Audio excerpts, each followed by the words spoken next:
So, yeah. So there are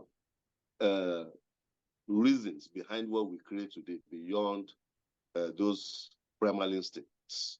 You know, sometimes we pander to ongoing sentiments. Today, if you look at most art, most of the art that's produced, you find people following trends that are in demand. A lot of artists have removed the toga of, purism or whatever, and look, it's about the commercial drive. Some succeed at it, some flounder. So some go at it for a while and they adjust. So a lot of things dictate what we do today. And ultimately, those are the things that lead to value being placed on them. I will leave it at that for now so that we can have the input. Okay, so Mr. Oliver, can you please let us know what you think? Does the historical context of an artwork affect its value? Well, thank you very much for the question. First of all, I want to thank you for inviting me to this panel. Any panel that discusses art and its contributions to shaping society positively, I'm always overjoyed to be part of it. I'm even more overjoyed because I have people like our seniors, like Mr. Lako, who is on the stage. It's been a while I've seen him, and I'm very happy to reconnect. There's also Jacqueline Swari and the other speakers who are here too, who are distinguished in their own right. And of course, it's a pleasure for me to be part of this panel. Addressing the question, how does the historical context of an artwork affect its value? Yes, it has a strong impact in many ways. I think straight away to align it with our own historical context. We're all Nigerians, so I think that speaking about Nigeria as a case study will bring home the point. In Nigeria, we find that some of the older artists, I'll call them pioneers of modern art in Nigeria, have attracted, like Mr. Lako has earlier pointed out, not only financial value for their work, but aesthetic value, social value, and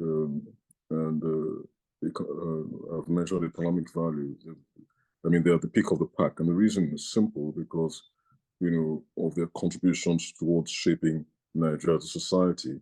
Just before the 1960s, before countries in Africa were gaining independence from their colonial masters, I think beginning with Ghana in 1957, you found artists beginning to shape their society, to define the aspirations of their people for independence from their colonial masters, where nations were becoming nations, and Africans all over Africa were yearning to be judged by their own merits and not looked down upon, especially when to be judged equally on the world. So artists came together, across Africa to, of course, championing their society, and it began with, even currencies were designed. Heroes passed, to champion their society and to document the contributions of their heroes past and political agitators. Some of these people were remembered in monuments, and all of that gave birth to new nations. And of course, the art that was created at that time, until today, was valued because it's all about decolonization, away from the effects of colonialism that had plagued African nations at that time. So you'll find that works created that have historical significance, of course, are ranked high when you think about the contributions of those artists to modernism and to modern society. So that I'd say, and of course, thinking about it straight away, that's political, because these are artists who are agitating politically, and so they're defining their people and their people's aspirations. You have works like Benewon's Anyao, which was Nigeria's gift to United Nations there about 1955, October of 1955 or so. And so if you see, when you look at the sculpture, it's flowering from a point and is leaning forward, stooping forward, in sheer elegance. And of course, it shows, how African countries at that time were gaining independence and the full yearnings and aspirations of the African people. And artists, of course, the desire art movement, where they rejected aspects of Western education and sought, of course, with the beginnings of the fight with people like Ewong, they continue that fight in synthesizing, Western techniques with indigenous traditions and aesthetics to create what has become the framework for modern art in Nigeria.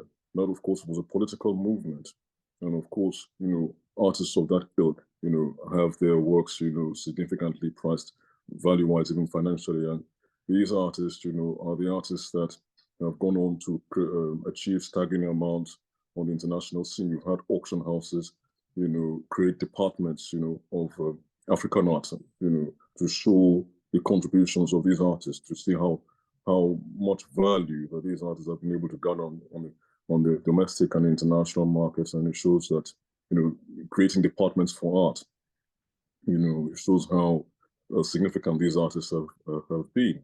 And to think that many artists working today have defined their framework, their practice against the many achievements of these pioneering masters, these are some of the things that have given rise, to the value. First, like I said, they have contributed immensely politically through even things like currency, monuments, national emblems, national symbols, and of course the artists that have come after them, have been able to create their own framework. I mean, mind you, before the appearance of many of these artists on the scene, art was one of the professional art was one of largely ridicule. So they gave respectability to the visual arts practice, especially when you think about artists like Ono Nobolu, who came earlier, and of course, brought I would say Western education to Western art education to Nigeria. All of these contributions have given value to these modernists. So in a nutshell, that's what I would say. Has given that's how the historical context, the political movements, the political significance, and the contributions of those artists to shaping the narratives, the indigenous narratives of art in their own nations, and across the West African and African region is what has given, that historical context, of course, affected positively the value of their art. Thank you so much, sir. I would like for Jacqueline to speak next, because the reason I want Yetunde to go to be the last to speak is because of what she does. She deals in restoring artworks. So I would like for her to speak the last on the topic. Jacqueline, please, are you available to speak on this question? I hope she's here.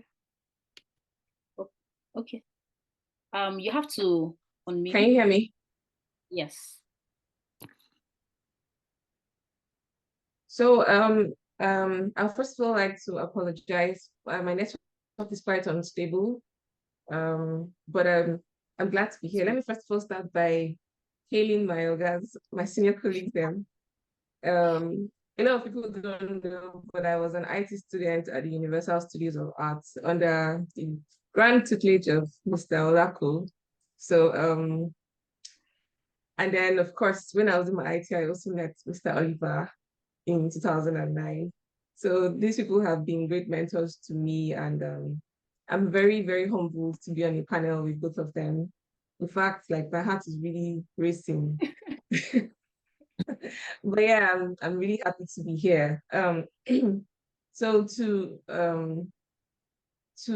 the topic at hand, they've really done a great job in covering, cultural, political significance and the background. I would like to just chip in from the angle of ownership. A lot of the time, and I think they call it provenance. So people past ownership of artworks actually also add value to the artwork. So for example, there's a particular person who is maybe of very important, plays a very important role in society, acquires an artwork, and then probably resells that artwork. And you know, let's say it goes through like a chain of different important people.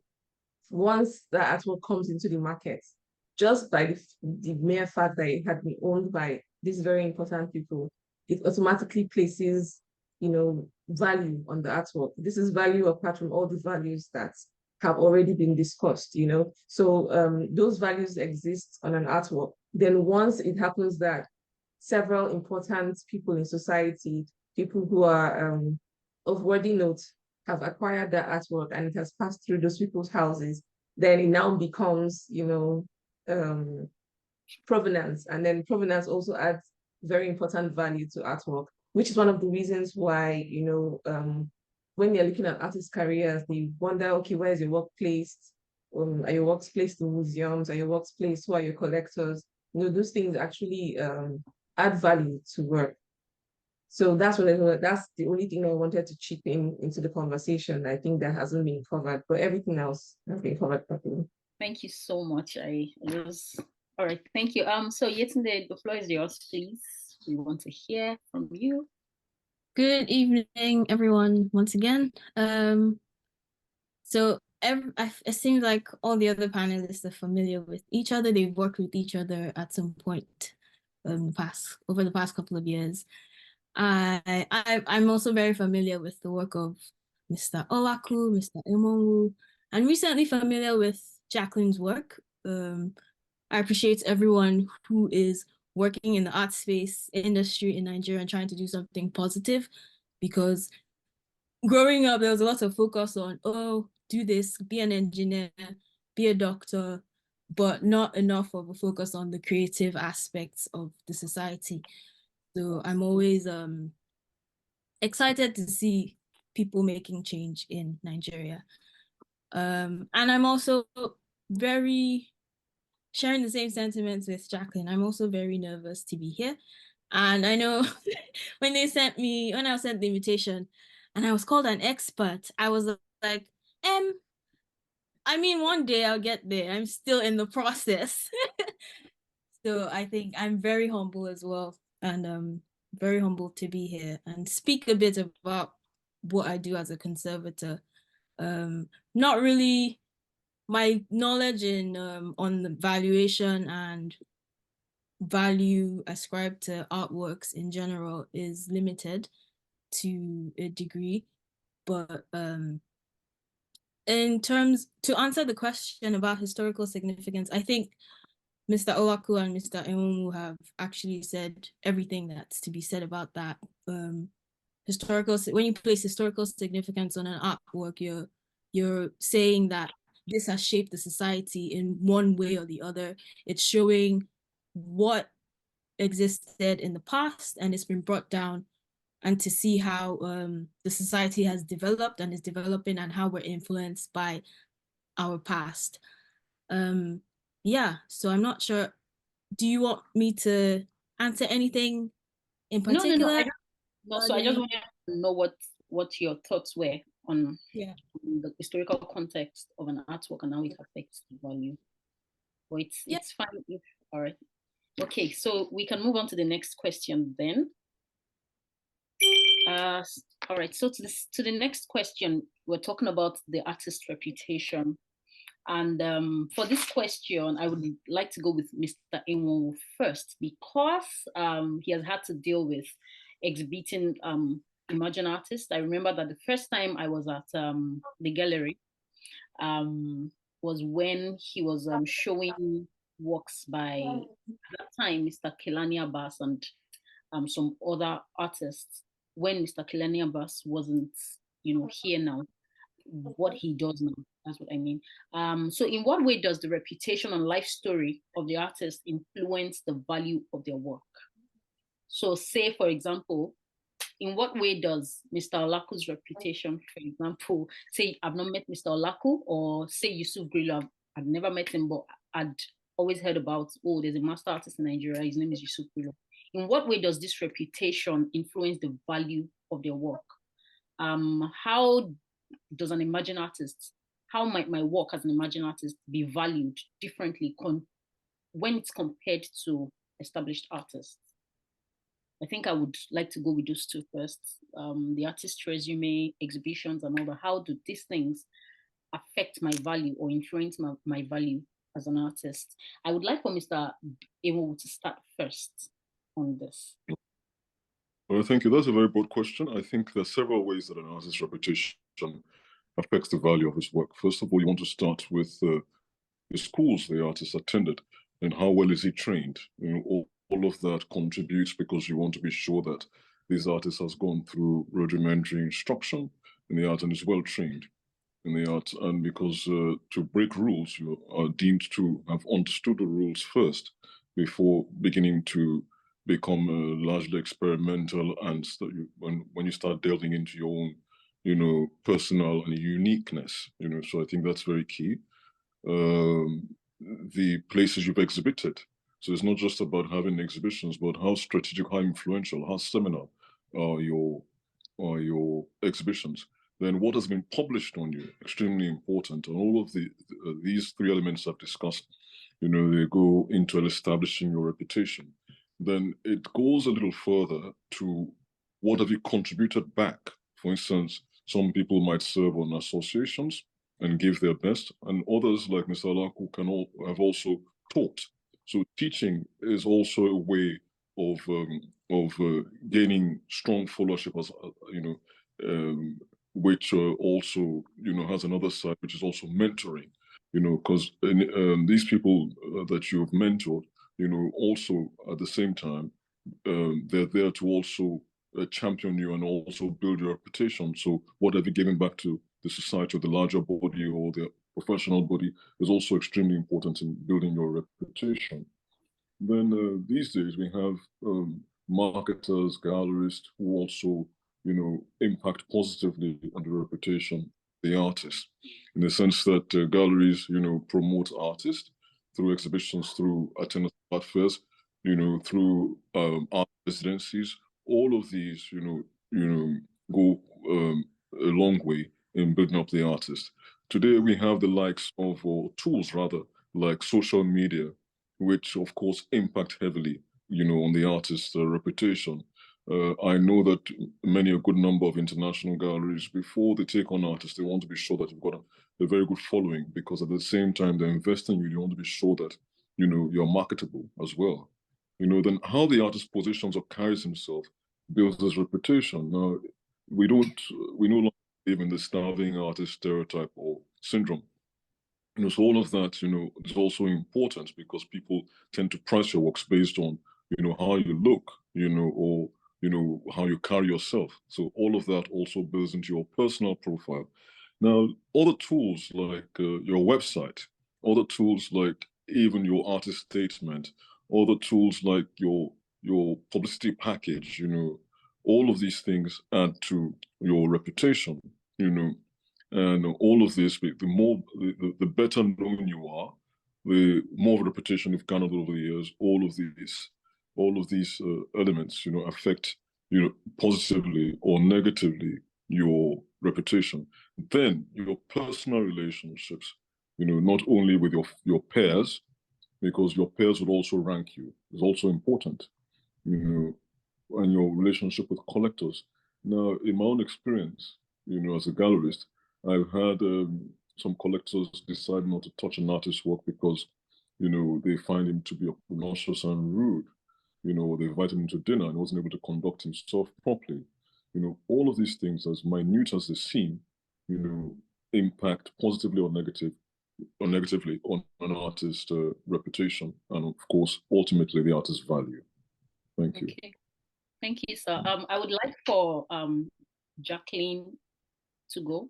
I want Mr. Laku to speak last on this matter because I remember that I think we both have spoken about something like this before, and I would like for him to expound on that. So Jacqueline, please, can you speak next? Then Yetunde, then Mr. Laku. Thank you. Okay. I think Mr. Oliver has covered it expansively, but I'll just reiterate some points. When I was growing up and I said I wanted to be an artist, one of the first resistance I met was because there wasn't any role model, in quotes. Like there wasn't anybody that my parents or people around me could look up to and say, oh, I would like my child to be like this person when they're older.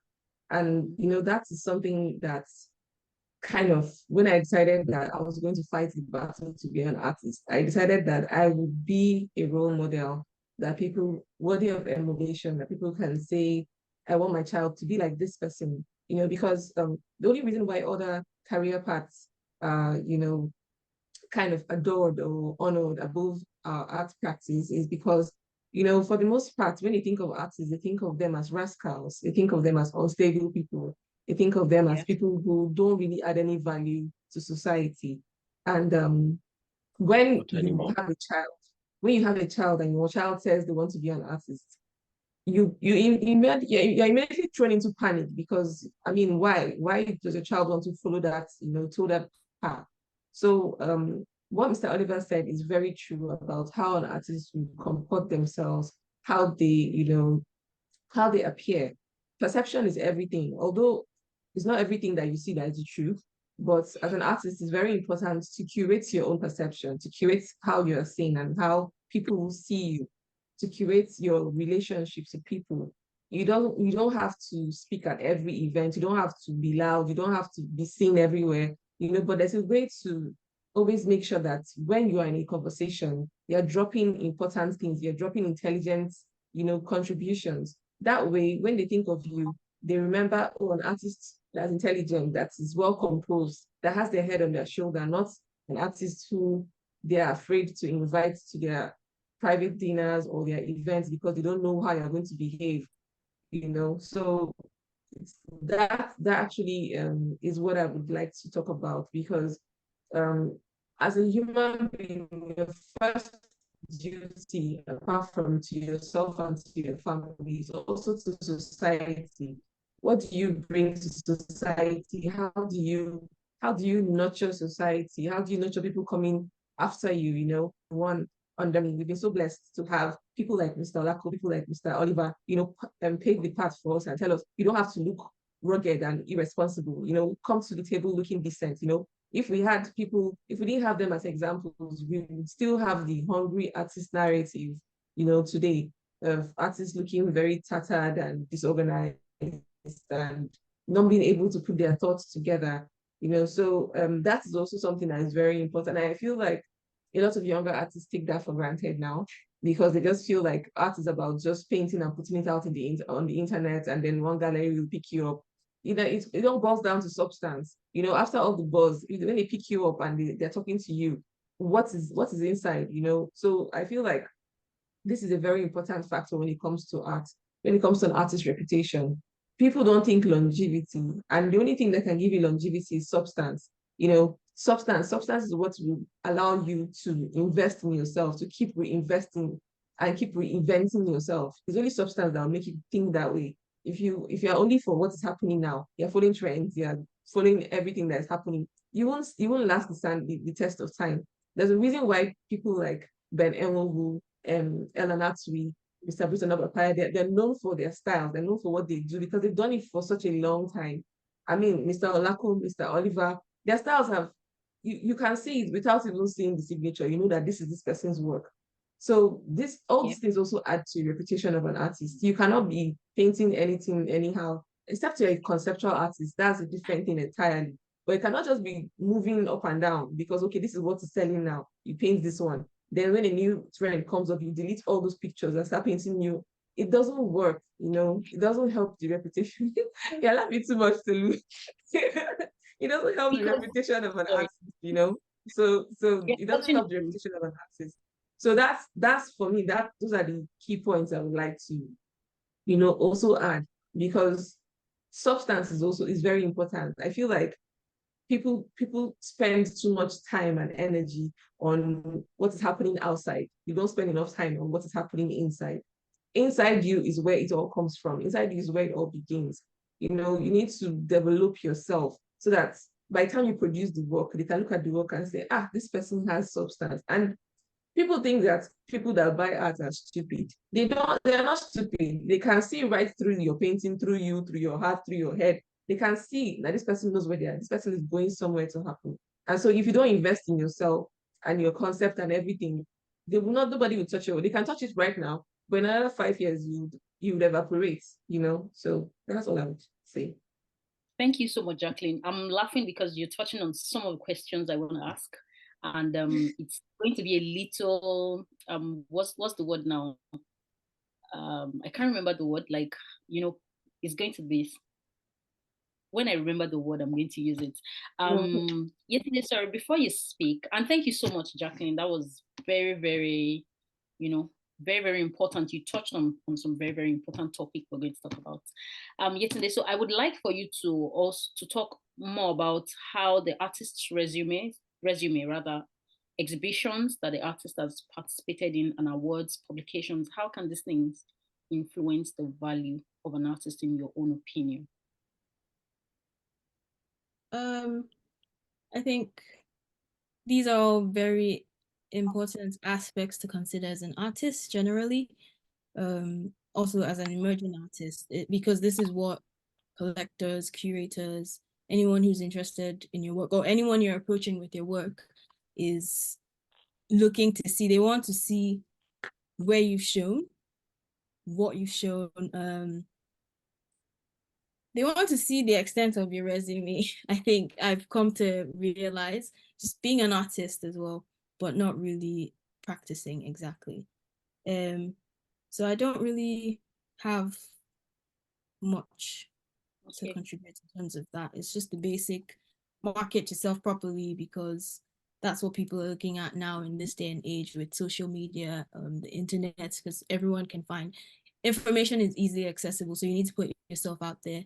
But I did have a question or a thought to ponder on, because Mr. Emonwu mentioned about the school you attended being necessary or part of the things that contribute to an artist's reputation. And I'm just wondering, in this, like, in the current climate of the art world and the society that we're in today, a lot of artists are self-taught. I do like recognize the need to understand techniques and then deviate from that or do whatever you want, but having a foundation of the knowledge. But I'm just interested in hearing other thoughts in regards to that aspect of the artist's reputation. Okay, thank you. I have that written down, so I'm going to have Mr.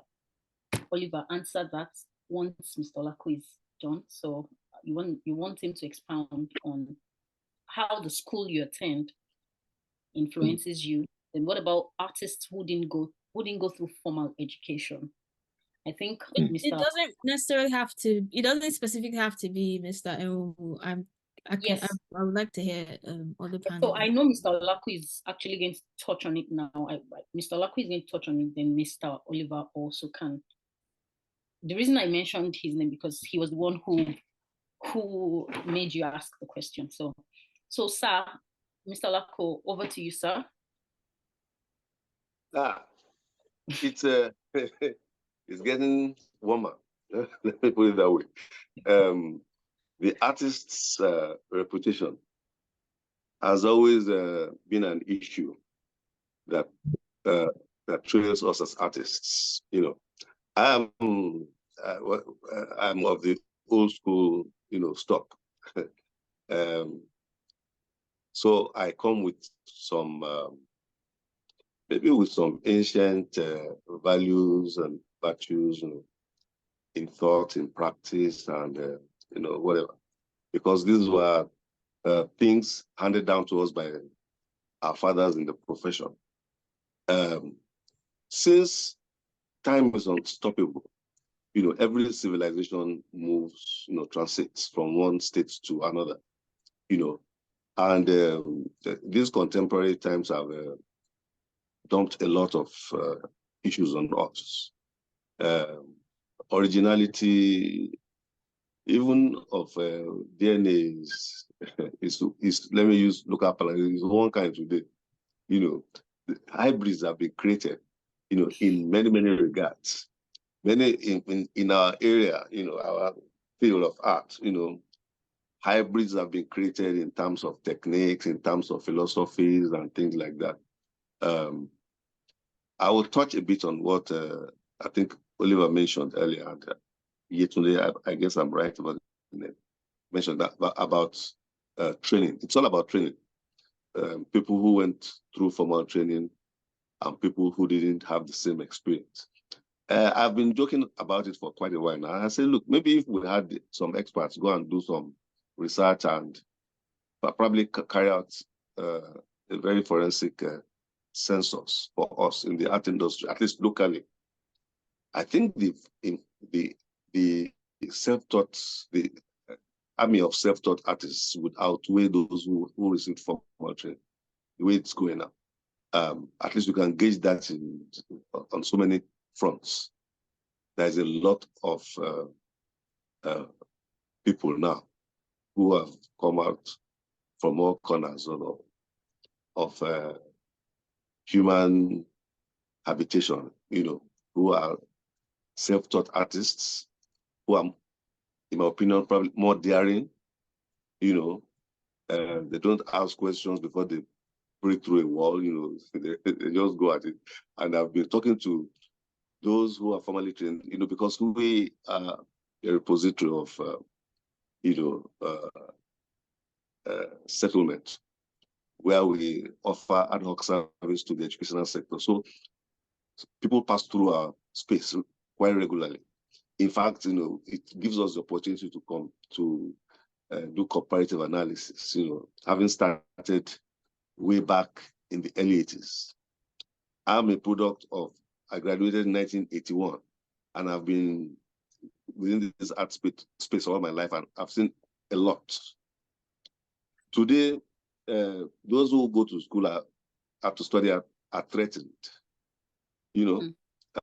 Things are moving at such a frenzied pace that I always say that if you don't organize yourself very well, if you don't know what you're doing, if you don't really burnish all that you've learned in school, taking all those things further, the stampede will consume you.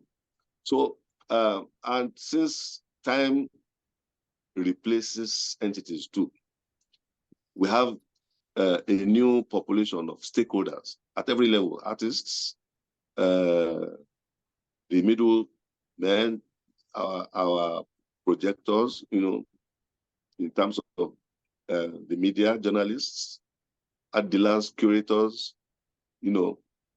consumers. There's a new legion out there of all these people, and all of them come with new experiences, and many of them come with a whole baggage of ignorance. Oh, I think the network.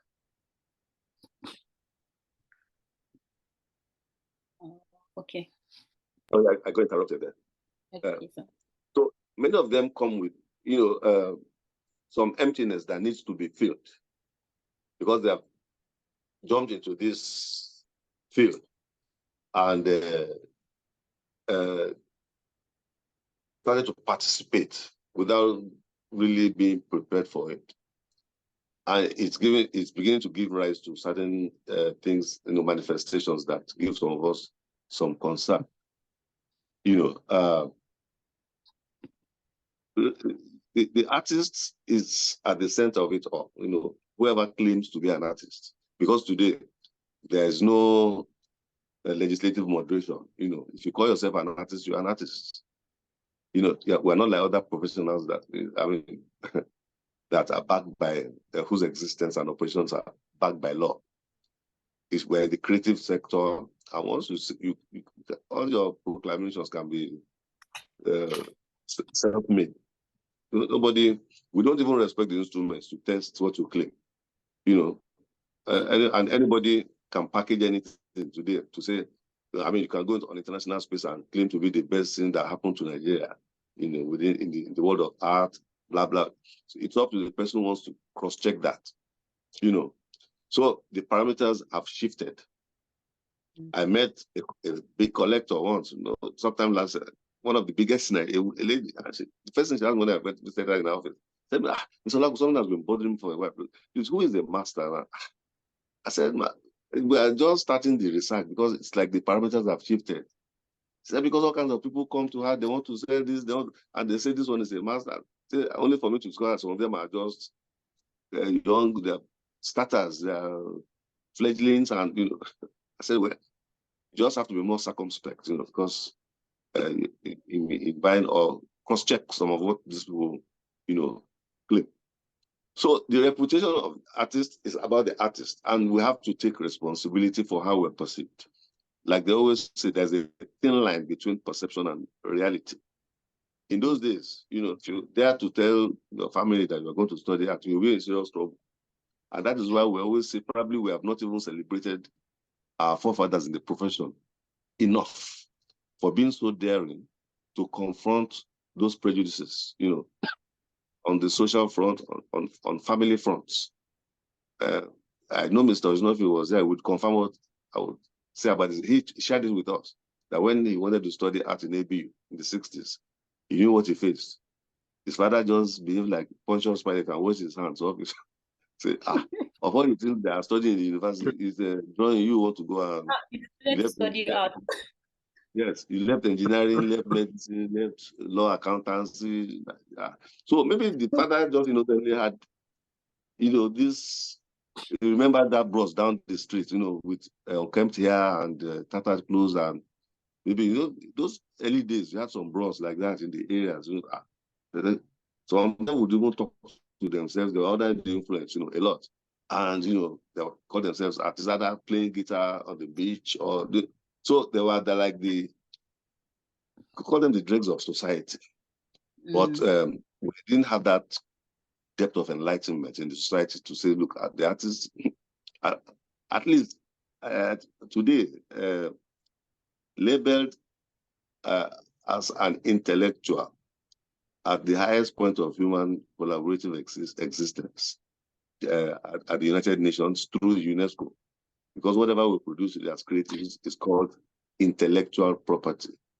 Professor Grillo will tell us in class, having passed through him, that look, in an intellect, it means that what you are doing has a thought process behind it. So you are by nature, you are an intellectual. You are supposed to be refined to a certain extent in terms of what you bring from within, in terms of your comportment and all such things. And that your art was merely an extension of you, of your personality. So the personality could not be taken out of the equation. So being an artist meant that he was an eminent member of society. If we go back to ancient art, these were privileged people. Even in our own environment here, the great works of Benin and Ife, they were court art, commissioned by royalty. Thank God for the Western people that came here and discovered them for us and put value on those pieces. So the artist had always been an eminent person in society, but usually misunderstood.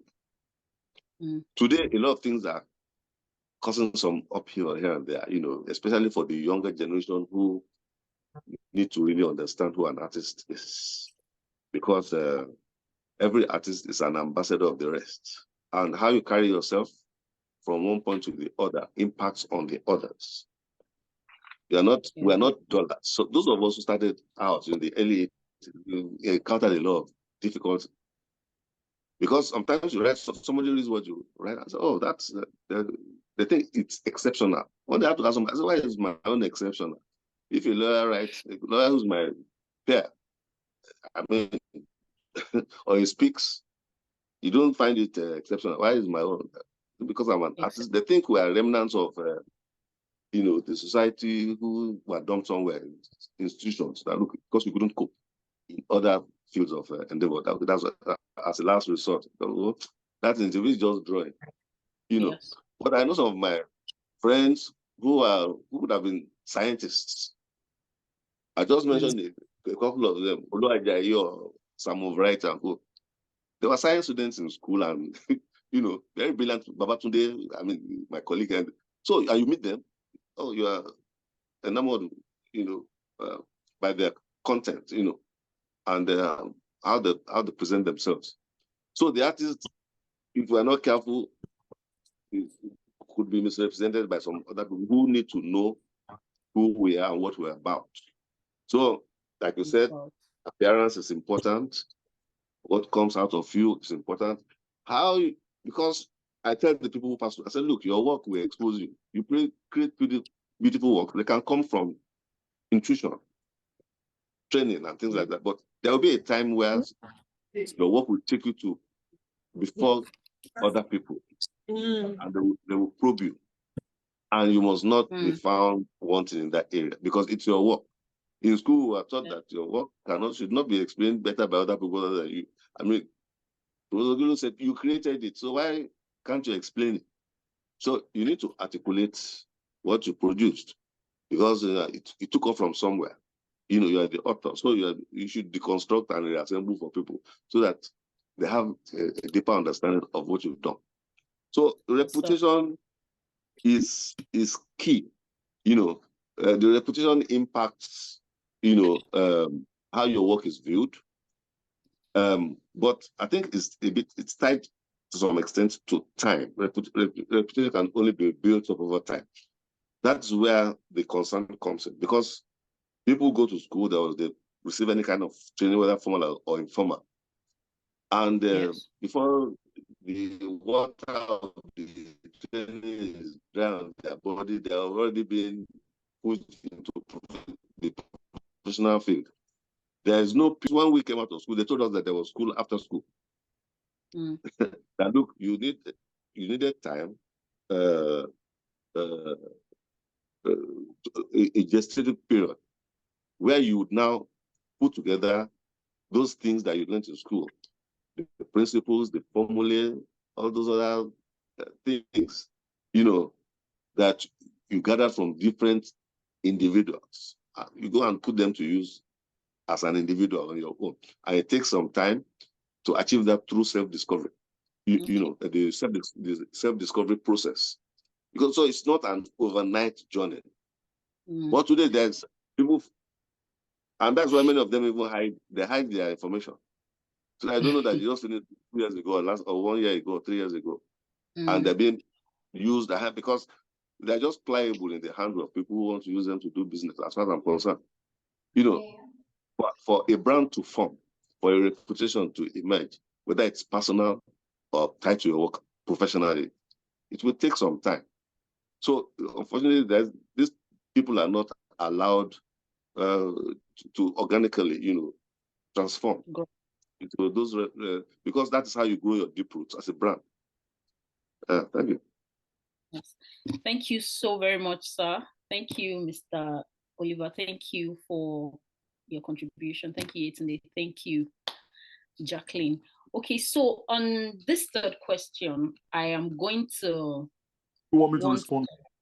Oh, okay. I apologize, sir. I'm sorry. Yes, please. Go ahead, please. All right. I think I mentioned the schools that an artist attends. What I need to clarify, or to make clear, is that we're talking about factors that enhance or contribute either positively or negatively to an artist's reputation. Now, it doesn't necessarily mean that the artist, who is disadvantaged cannot grow on, to amass a great reputation or become a huge success in the art sector or the international scene or domestic scene that you might have it. But I was just talking about factors that one needs to look into that can either impact positively or negatively. Education is important, just the same way that even in other sectors of the Nigerian economy, even the world economy, any country, for instance, you find that even amongst citizens of the same country, when they get employment in, let's say, an oil company, for instance, some of them, are ranked higher just because they schooled abroad and they're looked upon or classified as expatriates. In the same way that if I went to a company and I'm seeking a job, if I put a Harvard certificate on the table, it might rank higher than somebody who attended the University of Lagos. But it doesn't necessarily mean that when it comes to industry experience or technical expertise, or when people are offered a job, the person from University of Lagos or University of Benin may not beat hands down that person who went to University of Cambridge. But it just enhances your reputation if you went to some blue chip educational institutions.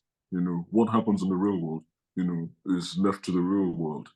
So that's what I just wanted to confirm.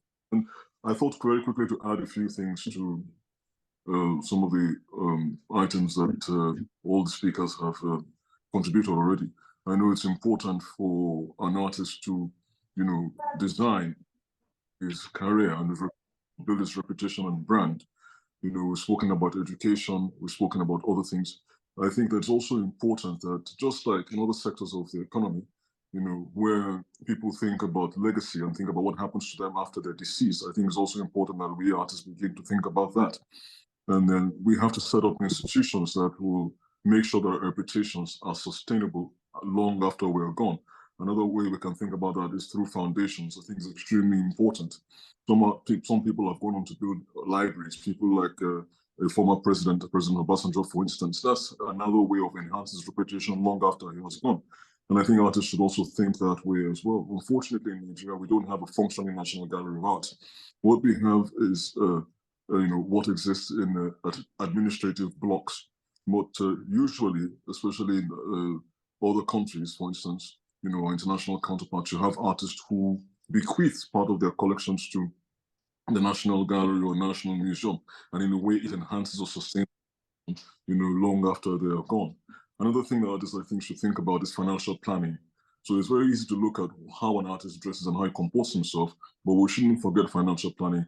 I know, for instance, of a good number of artists who have devalued their works just because they fell ill, they didn't have financial planning, and towards the end of the twilight of their careers, when they were really ill and couldn't get up from bed, they had to flog.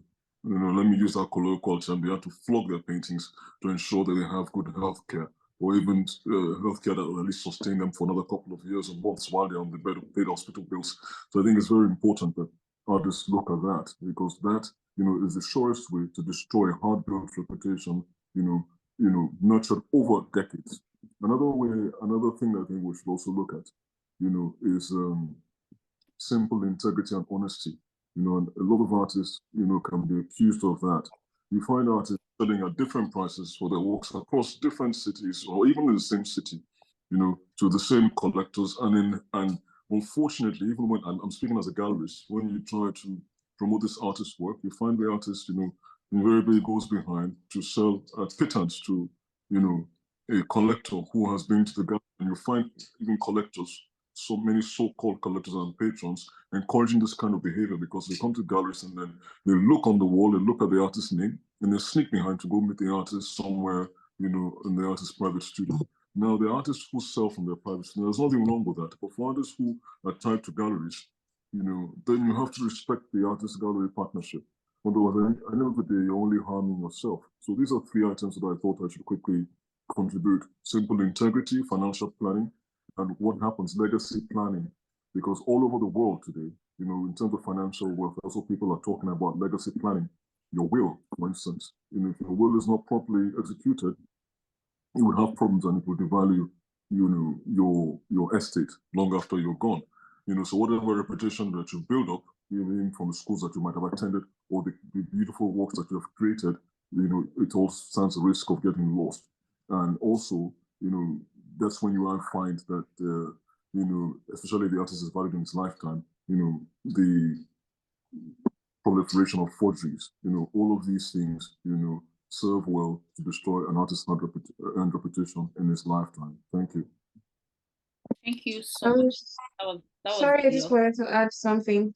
I just wanted to add something quickly on the going to school and studying arts part. I don't know if you can hear me. My network is fluctuating. I apologize for that. So Mr. Alako did a very great justice to that point, but I just wanted to say something. Being an artist who is kind of in the middle of the, I don't know what to say I am, but I have old experience and I'm learning new experience. I'm kind of in the middle of the 2 generations of what's happening right now in the art sector. And he said something about, the younger generation of artists, a lot of them being untrained and, there being an actual stampede. And if you're not careful, you who went to school and studied the art and everything, you'll be swallowed up. two things are very true. When we went to art school, we were almost like we're taught all these rules.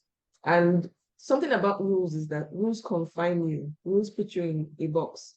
And the reason why these other people that didn't study art kind of look like they're daredevils is because they didn't have rules. So they're, like he said, rightfully, they just pass through walls, break through walls. They don't care what's at the other side. They just do what they're doing. And sometimes it's successful, sometimes it's not, you know. What I would like to add is, yes, when, at the time when we started having the internet boom in art, I mean, I started art practice in 2009 and 10 when we had to really like struggle to be part of group exhibitions, look for group exhibitions to participate in, like really struggle to put yourself out there to build your resume. Now you just have to put your stuff on Instagram and somebody will find you. You know, you have to tag some people and people will respond. You know, it's really easy to be an artist now. But I've had to learn a few things and I've had to try to teach people I mentor a few things because yes, why you might look at it like it's a disadvantage. Somebody asked me one time that do I really need to go and study art in school? Because I'm looking at the artists that studied art and the ones that didn't study art, and it seems to me as though the ones that didn't study art are more successful than the ones that studied art. And I asked them in just a very simple term, like, what is success to you? And what do you think success is?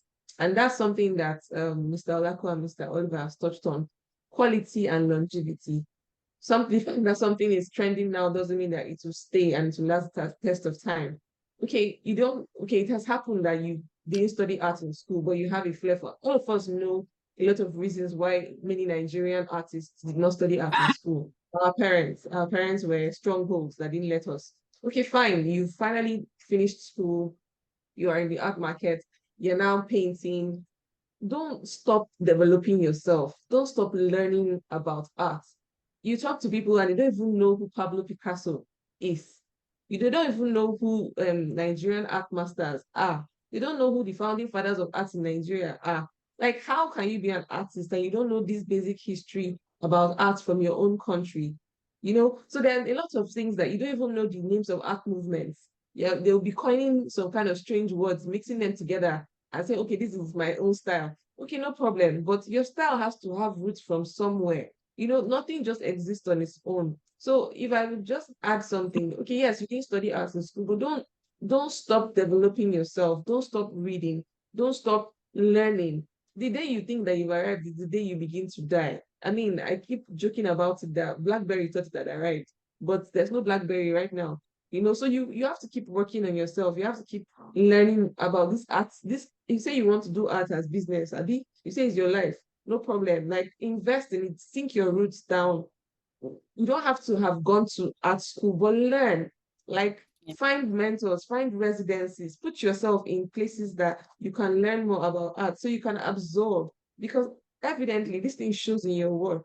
You know, it shows in your work, it shows in your practice. And if you say you want to be here a long time, you want to leave a legacy like Mr. Oliver is talking about, then you have to be serious about it, you know. It's not necessarily, like I said, I couldn't answer that artist as to, oh, should you study art, should you not study art? But the point is, as long as you're an artist and you're alive, you are learning every day. So whether you go to school, is within the four walls of a school or is not, you have to keep reading, you have to keep learning. So learning is not restricted to, oh, I studied art in university, I came out BA Fine Arts. It's not just restricted to that. In your own space, what are you doing to develop yourself as an artist? So I just wanted to add that. Thank you. Thank you so much. Sorry to take us back to. Let me just add to what Jacqueline has said. Yeah, learning is continuous. I mean, other fields, you know, you find out that people go for refresher courses, you know, go for conferences. Professional bodies organize conferences every year. It's all about learning, you know, contributing to the body of knowledge and taking it one step further. Now, I think that what is happening now is not just limited to the art or the creative sectors. You know, you find it in other aspects of human endeavor.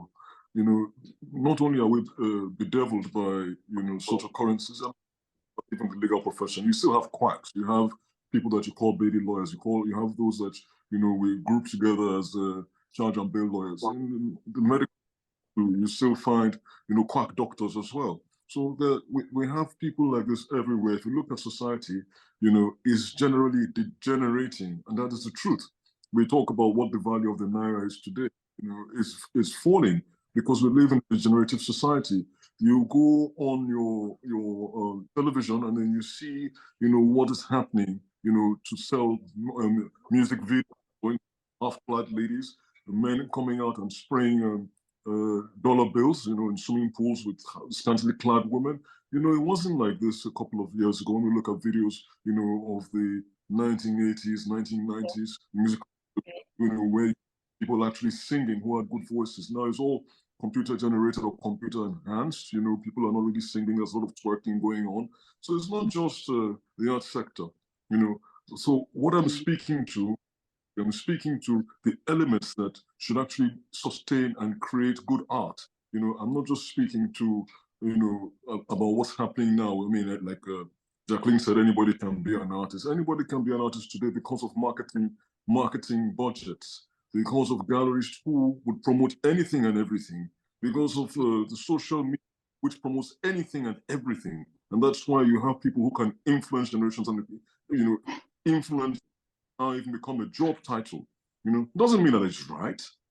Doesn't necessarily mean that what we're canvassing for is proper society. What we're canvassing for is people who have worked hard and who should be celebrated for the hard work that they have done.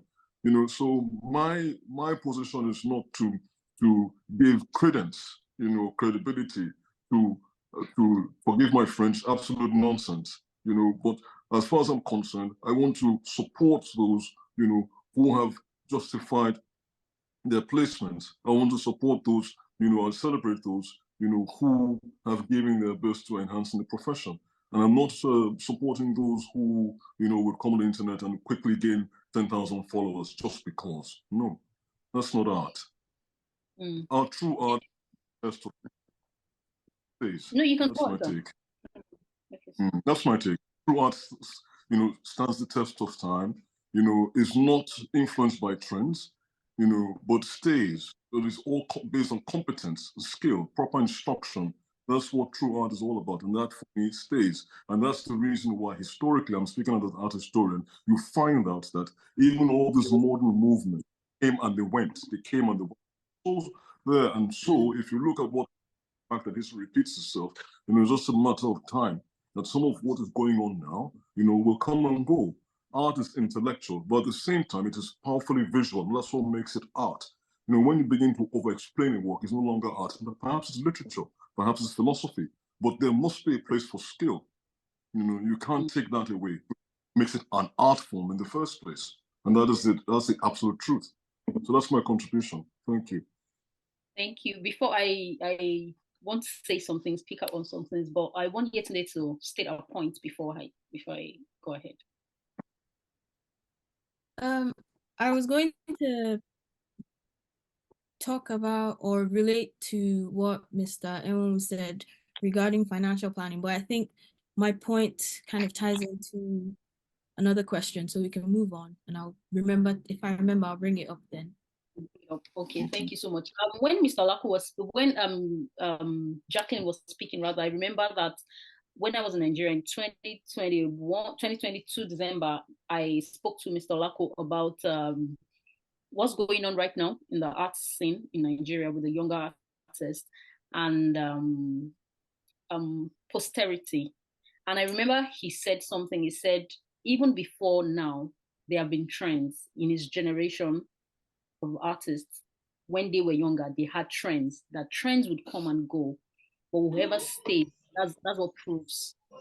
That's what proves your strength as an artist, your staying power you have to have. So I totally agree with what Mr. Oliver said. When Mr. Oliver was also talking, so Jacqueline, I believe, like I speak to people, there's someone close to me at the moment, I teach her because she couldn't go to Universal Studios of Art. So I do not believe that necessarily, if you can go through the 4 walls of an art school to become an artist, I think it was Jason that said it. So there's there are informal bodies. For example, you could train under an artist. Then in Lagos, that's what Universal Studios is for. In Universal Studios, for example, you can go there as a trainee So they have the executive trainings, they have the normal trainings. But I know one thing that they do that happens in Universal Studios is if you are not an executive training where you have gone to the university study another degree before deciding to focus on your art, become an executive trainee. But if you're just a new student, maybe you just finished and you're trying to get to university, they would tell you after maybe 1 or 2 years, Mr. Olaku, the chairman, and other people, instructors in the studio, would tell you, would practically, I know people who went to Yaba Tech through the influence of Mr. Olaku. They practically helped them. For some of them, they paid their school fees. That's an informal way to get trained as an artist. Some people have gone on to become artists. So that's another thing I want to touch on. Sorry about that. All right. So the next question, this question is actually basically for Mr. Oliver and Jacqueline. It's about rarity and. I will speak to that, but I just want to say something very quickly. I'm not sure Universal Studios, for what you're trying to say, I just want to just clarify something. I'm not sure Universal Studios of Art is a good example because we're training informal students or informal artists, because the top dogs at Universal Studios are actually very competent and well-trained artists, you know, and I believe that in many respects that even Universal Studios is actually even better. You get a better art education, you know, especially in than what you even find in some of our universities, you know, because, you know, there's a focus on theoretical and historical knowledge, you know, but there's no technical competency there. You know, I've also been to Nigerian universities and I find that, you know, that those who are even instructing students, you know, as artists, can, in many respects, not even draw circles. So I'm not sure Universal Studios is a good example. Universal Studios is actually very competent and better competent than even some of our tertiary institutions that study art, that teach arts, rather. So maybe what you want to say, those who are teaching who haven't even been to school, like maybe I'll give an example, maybe the guild in Benin, for instance, that, you know, and you have the Sculptors Guild or the Benin Bronze Casters, who even those who are teaching them have not even seen, you know, the full institution. That might be a better example, not Universal Studios, because in many respects, I would rank Universal Studios much higher than many of our tertiary institutions. And thank you. Formally trained artists, so they can only teach, you know, to the very high standards. And so people who, you know, I expect a very high level. That's why those who have gone, they have come out and they have carved their own little niches on the local and international space. Yeah. Yes, I agree. Thank you, sir. So this next question is from Mr. Oliver and Jacqueline, basically, and it's how do you think rarity and uniqueness contribute to an artwork's value? And I want Jacqueline to go first. And also, how does like the impact of limited editions, for example, and one-of-a-kind pieces, how do these two things demand market? Like what's the impact on the market demand and their worth? Okay, so I'll start by using an example that is not necessarily art related. When it comes to things of value, like luxury, because art is a luxury, art's a luxury item, whether we agree or not. Art is not something that is rampant. It's supposed to be luxury. And anything that is considered luxury has already automatically bestowed on it rarity. So it's not common, it's not mass produced, it's not seen everywhere. You know, it's the reason why people who sell luxury goods go to so much extent to, you know, make it very almost impossible to just easily acquire their goods, you know, because anything that has value to it is by nature rare. And that I'm speaking to rarity now. So as an artist, you have to make sure that you're not flooding the market with too many works. At every point in time, even if you work like a machine and you produce 100 works per day, you make sure that the market doesn't have all those pieces, you know. as an artist, you have to control your supply, because even in economics, when there's too much supply, demand drops, and then the value drops also.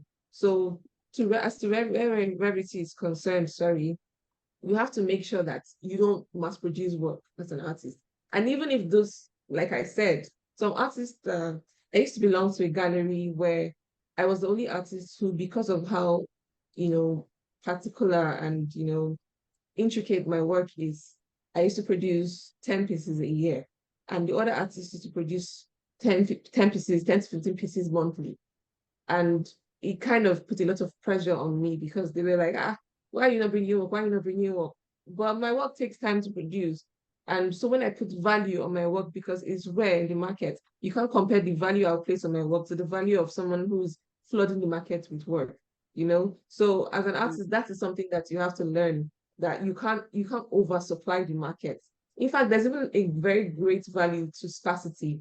When your work is not easily seen and easily found or easily available, there's also value, because when something is scarce, I mean, we're Nigerians, so we've experienced it. Every time they want to hike the price of something, they make it scarce. And once it's scarce, everybody's willing to pay anything for it, So I'm not saying you should do that extreme, but as an artist, that's also something. If you have the notion that what you're producing is a luxury piece, is a timeless piece, then you wouldn't, mass produce it or make it readily available, or, like what Mr. Oliver said, play with the prices of what you're producing. As to uniqueness, there's something I learned when I think when I was 7, about, I think it was Mr. Olako that just casually said it one day. A lot of artists are moving. I think he said something about, you don't have to sign your work for people to know that it's you that has that work. Like, your work should be easily recognizable. You can just put your work out there, and then somebody looking at it should say, oh, by this and this and this and this quality and attribute about this work. This work is a Jacqueline Sowari painting. They should just look at it and just know that that is it. And that's another thing. When you look at great artists from the Renaissance, artists from all the ancient times, you find out that they had something that was unique about their style. Something even Yesterday can attest to that. There's when you want to restore works. In fact, when you want to authenticate works, you look at, okay, does this work have the quality of this and this and these paintings of this person from the past? You cannot just be an artist and there's no unique quality about your work. There's nothing that makes it stand out. There's nothing that they say, okay, if we remove, I mean, I can.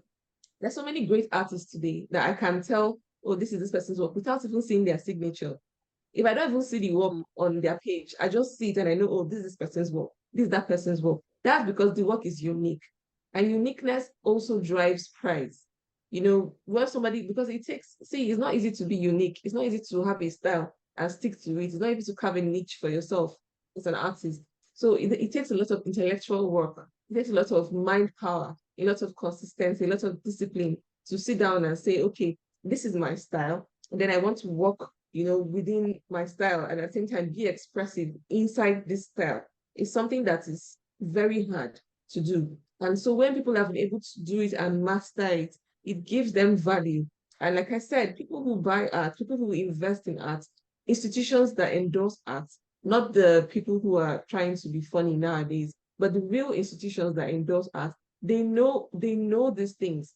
And so they are looking for, especially when it comes to longevity of an artwork and the impact that artist has on society and the legacy that artist is leaving. These things actually play a huge role.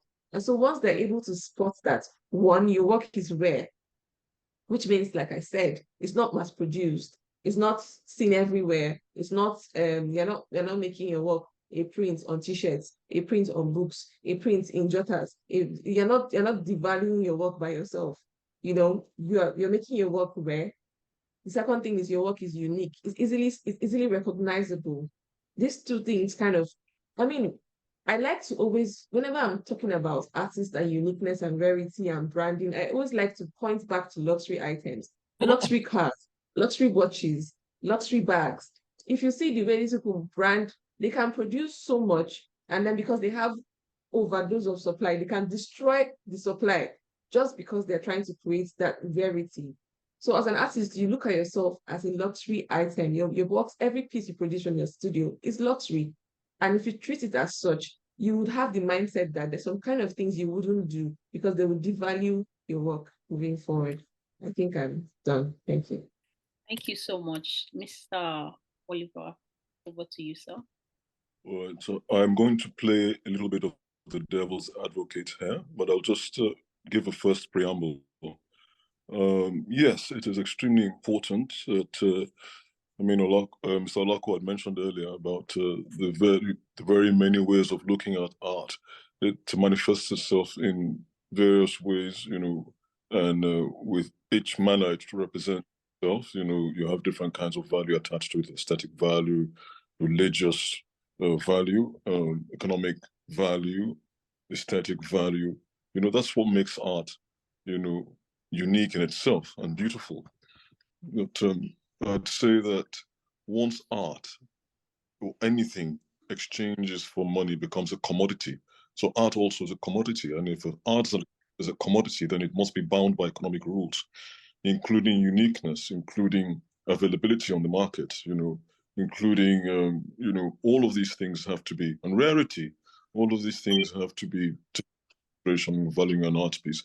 But I also spoke earlier of a degenerative society, you know, and I think that when society becomes degenerate, then all these rules, you know, in many respects mean nothing. And that's what I was trying to point out earlier. For instance, you know, if we speak about, which Jacqueline is absolutely right, to give value to our art, you know, it should be unique, you know, but what does uniqueness count for in today's climate? You know, if your work is unique, when people are appropriating, that's the language, the terminology they give it now, you appropriate works by other people, you know, and you even achieve value when you appropriate their works than even the owners of the original idea. For instance, if I came out today and I took a Mona Lisa and I put a mustache on it, you know, the whole world celebrates me and they say that I've contributed to speak against gender inequality by putting a mustache on the revered Mona Lisa. And of course, it becomes my own work. And the gallerist bandies me around and celebrates me, and the press, because in today's climate, there's more power, you know, on social media platforms than even what our forefathers, who had to only deal with a couple of newspapers, you know, and which were mostly produced in black and white, you know, had to deal with. And that's why today's artist is immensely more famous than the artists of yesteryears. And that's why, you know, they command even higher fees for their work. So what, to my question would be, to what value is uniqueness anyway? Now, in today's climate where you find artists, you know, become overnight successes and extremely wealthy when they become brand ambassadors, for instance, and when they even collaborate with fashion houses. To what value is uniqueness anyway? You know, even if you talk about merchandising, let's leave merchandising because that's playing on the lower rungs, you know, of marketing. And you go, for instance, to partner with Rolls-Royce, and your work becomes mass produced, you know, on their dashboards, you know, or you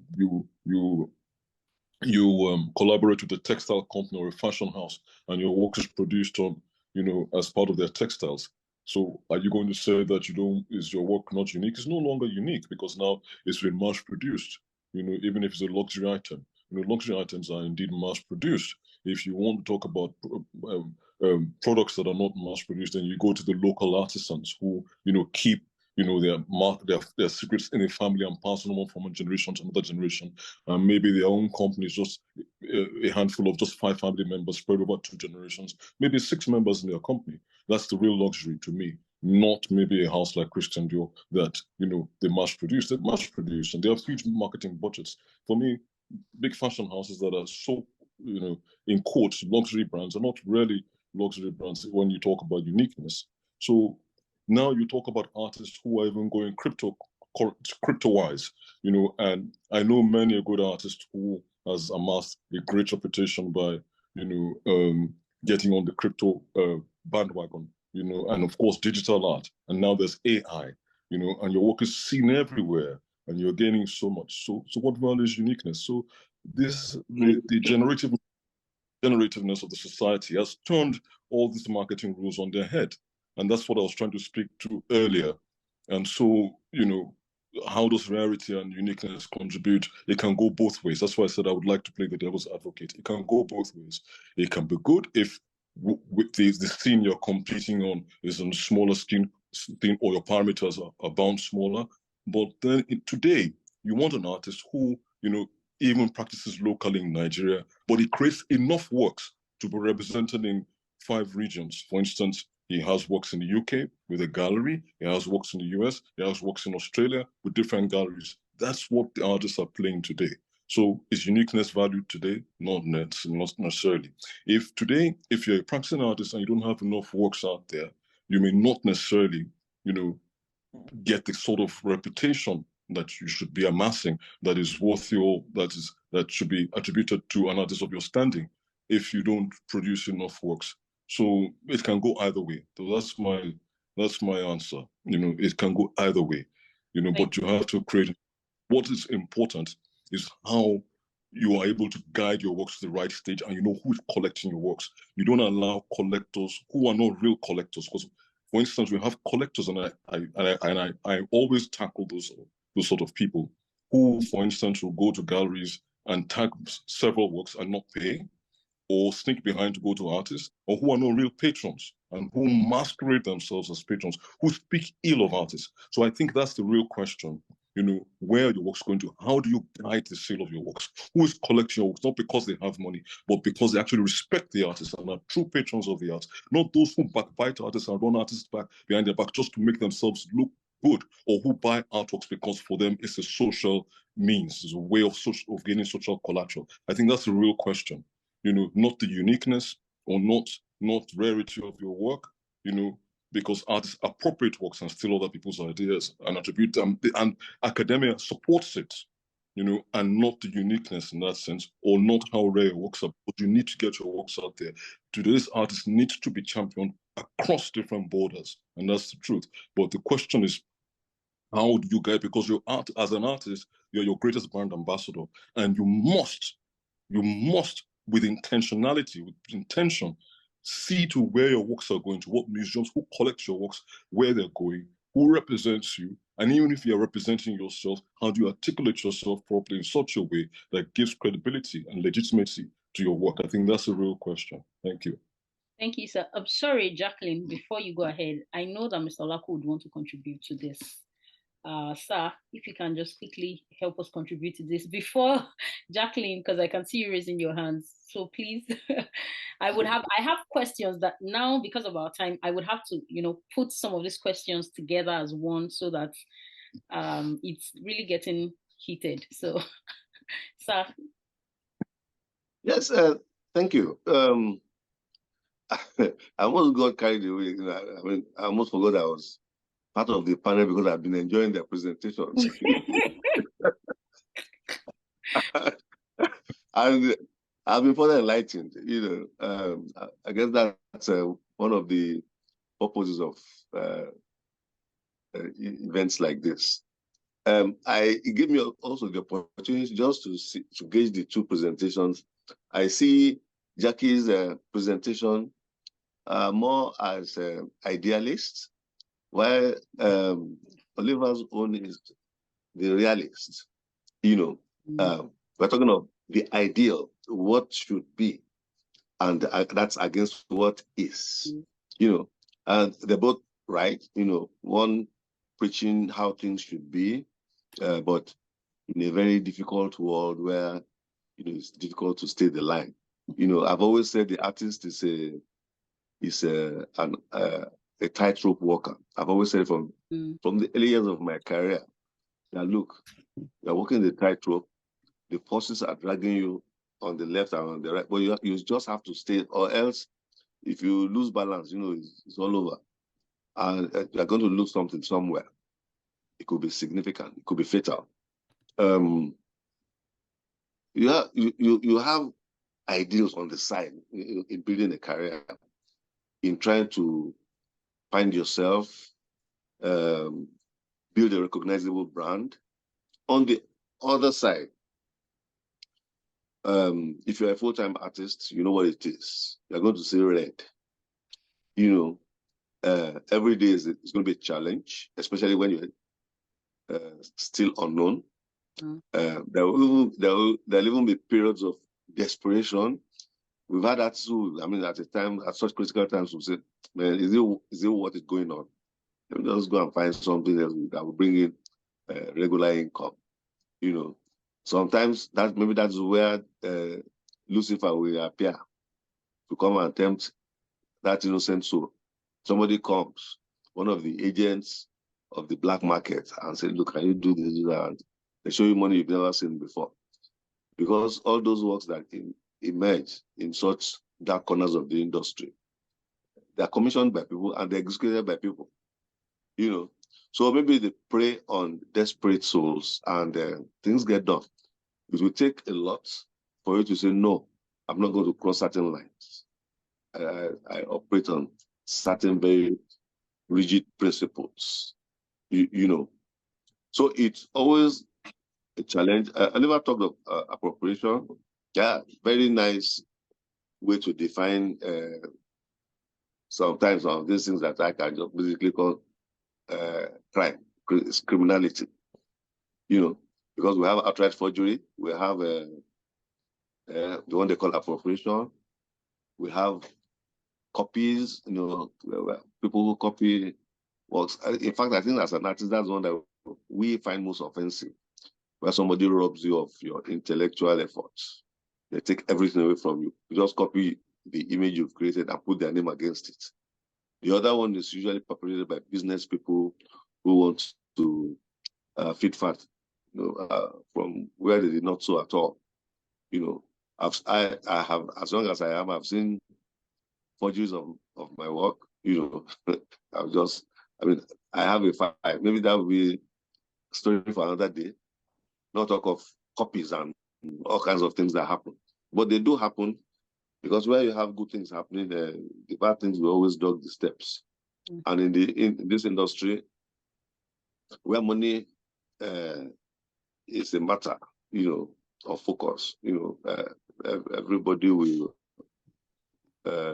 reach out for it, either legitimately or otherwise. So that's all I can say about you know, the ideal and what we face. There are areas of conflict, you know, and it takes a lot of will to say no.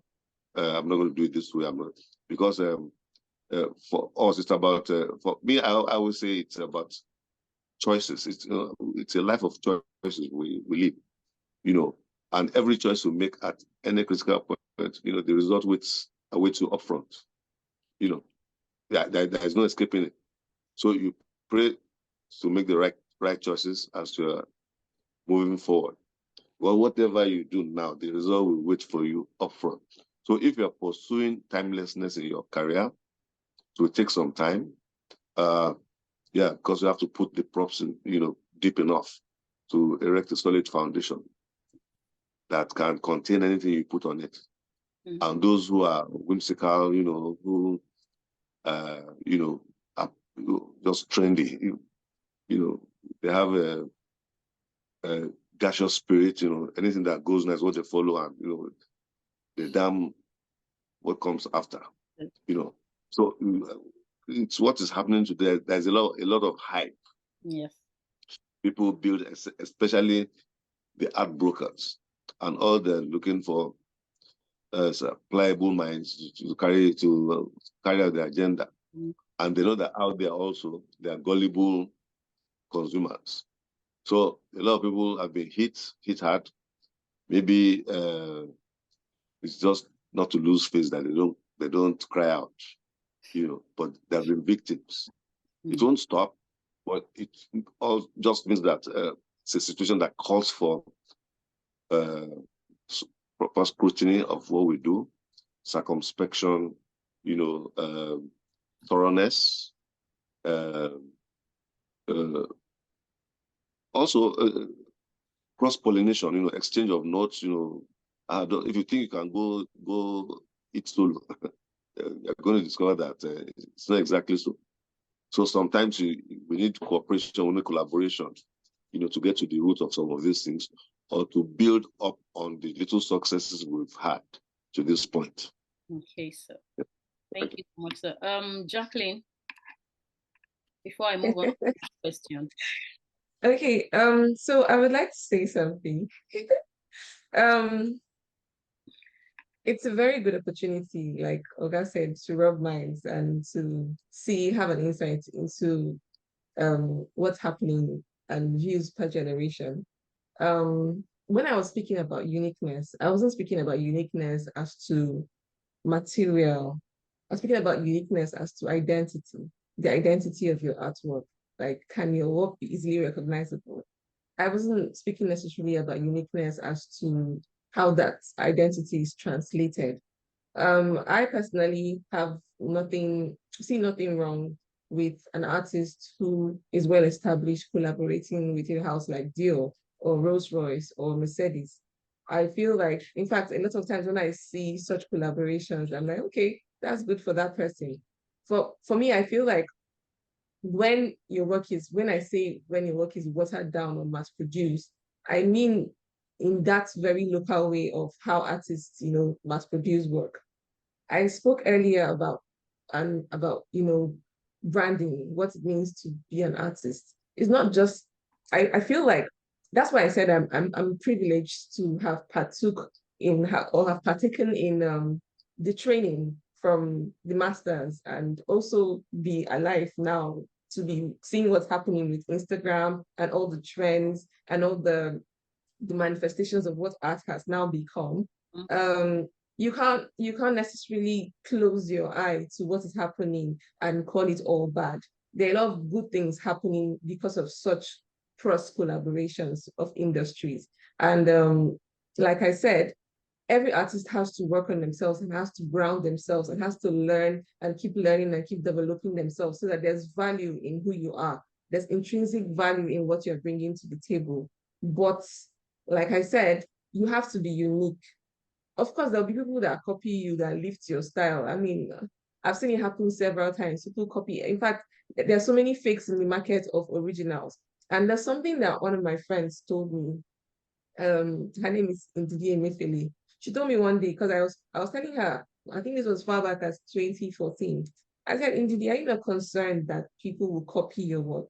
And she said, they can only copy what you've done. They can't copy where you're going. People can't copy your mind. They can only copy what you've done. And that kind of helped me because my work has been copied, replicated, reproduced. It has been done in different ways, apart from the fact that it's not done with a ballpoint pen. So people are really copying my style, doing what they've done. In fact, I used to see, before I used to, fight and be upset about it. But now I'm not upset about it anymore. When you finish copying, after you're tired, you leave it and go to the next one you copy because you're not the producer of these things. It's not in your head. All the people that used to copy.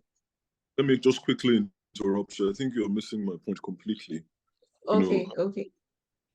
Want this to be us agitating between ourselves because you're missing the point. What I'm saying, I actually agreed with your point, saying that uniqueness and all of that is good. But I'm asking, at the same time, that's why I started by saying I'm playing the devil's advocate here. I'm posing a question, asking that in today's climate, that we have a society that is degenerate, for instance. And of course, it can go in a positive way too, like you've highlighted. Now, the question would be, of what value is uniqueness?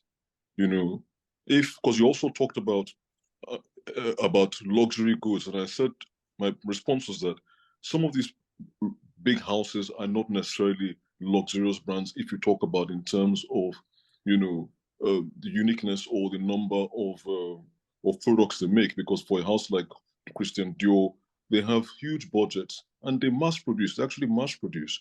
If you're talking about uniqueness tied to luxury in terms of fewer numbers, because you tie that to the number of how few an artist should create so that it works, an artist should create so that it raises the value of his pieces, those houses actually mass produce. You're talking about of a low production, then you'll be speaking about artisanal families. And maybe in that company, they just have 5 members from father and son, and maybe a nephew. And they deliberately keep their numbers small because they want their products to be unique. Those are the real luxury brands to me in terms of the lower production, but very high quality.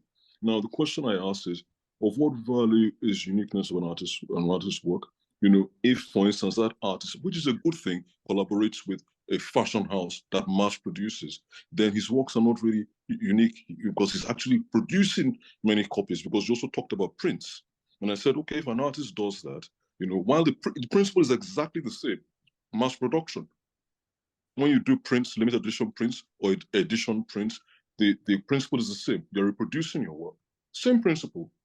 Whether it's for Christian Dior or tied to a luxury brand, which in actual terms is not a luxury brand because they actually mass produce houses, you know, what's the value? Now, if you as an artist are trying to create instantly recognizable work that nobody knows, but yet the art world will celebrate me, for instance, taking Jacqueline Soares' work exactly the way it is, and I just put an element, maybe the sun behind it, and people don't say I'm copying, they say I'm appropriating her work. And in many times, many circles, I even get more celebrated than you. So of what value is that uniqueness that you've tried to build in creating your work? That's what I was asking. When I can just, and the art world celebrates me, I put some intellectual understanding or philosophy behind it, and they celebrate me and they say that I'm not copying, I have not forged your work, I've appropriated your work. That is the academic that is celebrated. And that's why I asked. That's why I asked that of what value that the art world, the world itself, is degenerative to the point that they've turned all these marketing principles that are supposed to be absolutely correct on its head. That's what I said. That's what they are not understanding. I understand you now. I need to say something. Sorry, please. No, sir. Or else it will run away, you know. Okay, sir. Okay, sir. Because you see, I've been a major victim, you know, and till tomorrow, I always fail to understand when people say I should not mind art criminals. I say no, we should mind them. They are criminals, they upset us. You know, you know what it takes to come up with original pieces, what you go through, the torment, the torture, and you finish your work and somebody is just hiding in one corner, waiting for you to finish. And they take it off you. So, and somebody says, I mean, there was a case, I mean, we've had cases, but there was a particular case, you know, that raised a thread in one of these social media platforms, and people were contributing left, right, and center and everything. And somebody said, no, don't take it like that. You are being honored. I said, I don't want to be honored that way. I was a young unknown artist. I didn't go after my seniors like that. I learned proper way. And I want to own whatever I'm created for. Yes, and I don't hide it where I rose from. I met my teachers. I met people like Professor Grillo, Babash, you know, as a 16-year-old going to 17, and they taught me all through school and even continue to mentor me after school. So I grabbed a lot from not only them, like Baba Bruce, every other elder artist. I remember one of our early shows as young artists that Oliver's dad came. It was like, I mean, the ultimate for him to grace our show. You know, that was how we looked at things. Not today that people are behaving like, brigands. You know, we went for a program in Abuja. Coming out, where there was one long corridor in the National Assembly, I saw copies of my works on the wall. You know, I have a file, a very rich file of all things done to me by people. One day, it should become a story. You see, even outside of Nigeria, somewhere in Europe, I had to challenge it. I said, "What kind of guy are you? And you don't say anything wrong with what you're doing on the African continent, not talk of even locally here." So sometimes maybe it's because we don't come hard enough at them. We call them out. You know, what is wrong is wrong. Yes, sir. You know, it was something like I only bothered to go to court in 1999 because who did it was an institution. You know, So I said, no, this one, because I was taught and mentored by people like Mr. Oshino had a great case in I think in the 80s or so, against one of I won't call the name, you know, one of the big institutions in Nigeria too, and he won.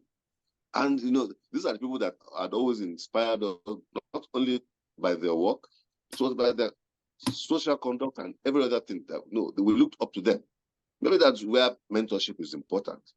Yes, We sir. used to look at the likes of late Emopai, the likes of Professor Emo, and I was, man, these guys are great. When they speak, the way they dress, the way they appeared, the way they mix with other social elements, people high up in society, and they were respected. Professor Grillo, constantly, I think. But today, just like one huge cage let loose, and they have rodents running all over the place. So rarity, uniqueness, yeah, they're important. Maybe that's the way. But sometimes reality comes in. The issue of mass production is, but if properly done, it has its benefits. For example, many of us became aware of tutu.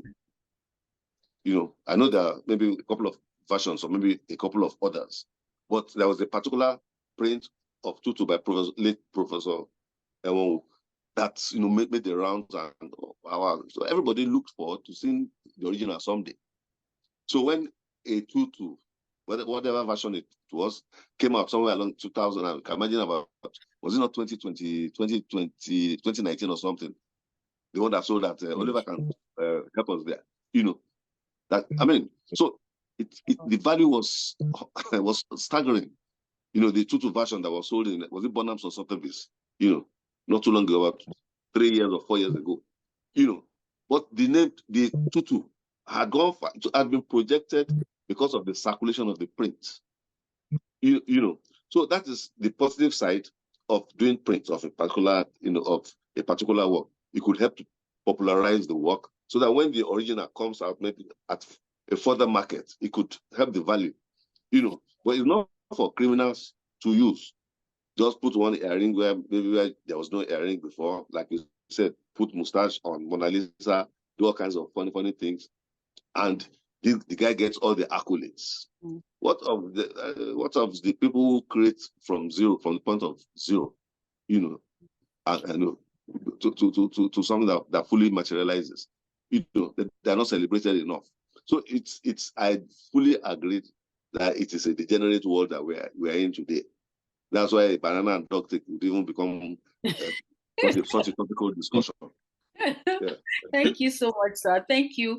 We have to move on because it's really heated in here. So I'm going to because we want there to be time for question and answers, because I know that people would have questions to ask.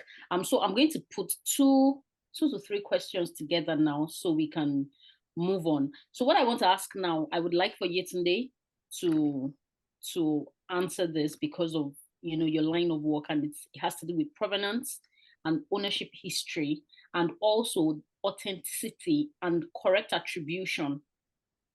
What these four things have to do with the value, how important are these things in determining an artwork's value? So that's the provenance. I think provenance has been spoken about. Provenance, ownership, history, and the authenticity of the works of an artwork. How do these things, help the value of the artworks? Thank you. Okay. I think just in general, I think I'm losing my train. Someone has mentioned, I think Jacqueline did talk about provenance a bit in the start. I think Oliver has mentioned something along those lines as well. Excuse me. I'm sorry. Can you please add the condition of an artwork and also the preservation? Yes. So yeah, I can do that. So generally, provenance is important in the art world because it sheds some light on the sheds some light on where the artwork has come from, yeah. Its journey to the present day, and also the quality and condition of the artwork over time. And it also provides information about how the artwork has been cared for, how it's been stored. And also, I know in the art markets and whatnot, and like we've been discussing just a few minutes ago, authenticity and original works. There's forgeries that happen in the art market, and being able to identify what's authentic, what's by the original artist is important, because if you're spending money, a lot of money to buy an original work, and you're interested in purchasing another work by the same artist, and God forbid you buy a fake and you're like, oh, I bought an original work, blah, blah, blah. And down the line, perhaps you're trying to, let's use the example of resell the work or let go of it because you need space for another work you're trying to acquire. And then the people involved with doing their condition reports or looking back at the provenance and seeing that what they're trying to acquire is actually authentic. And they realize, oh, this is fake. This is not original. We've done all the background research, blah, blah, blah. What are you going to do? So I think in my line of work, conservation is very broad, and it's a mix. It's a collaboration with science and the arts. And the science comes in where we try to, where we're looking technically with a lot of big instruments in depth at the materials that the artist has used to pinpoint exact, because we've talked about uniqueness and being able to identify that, oh, this is by this artist. I know that because the style is very recognizable, but also you can be fooled. So technical research, documentation is really important in the art world, because that way, if you're able to go through all this documentation, that you remove you're at peace, and there's removal of any doubt that it's fake or forgery. And then I would say the other question. The condition and preservation of condition and preservation. So I just want to make a brief or quick distinction, I would say, in what is termed as conservation and what is termed restoration. So conservation is essentially it's more broad and general, and it's concerned with all the actions that are geared towards the long-term preservation of an artwork. So it focuses on preservation, preventive care, how it's maintained, and their condition, and how further deterioration is reduced.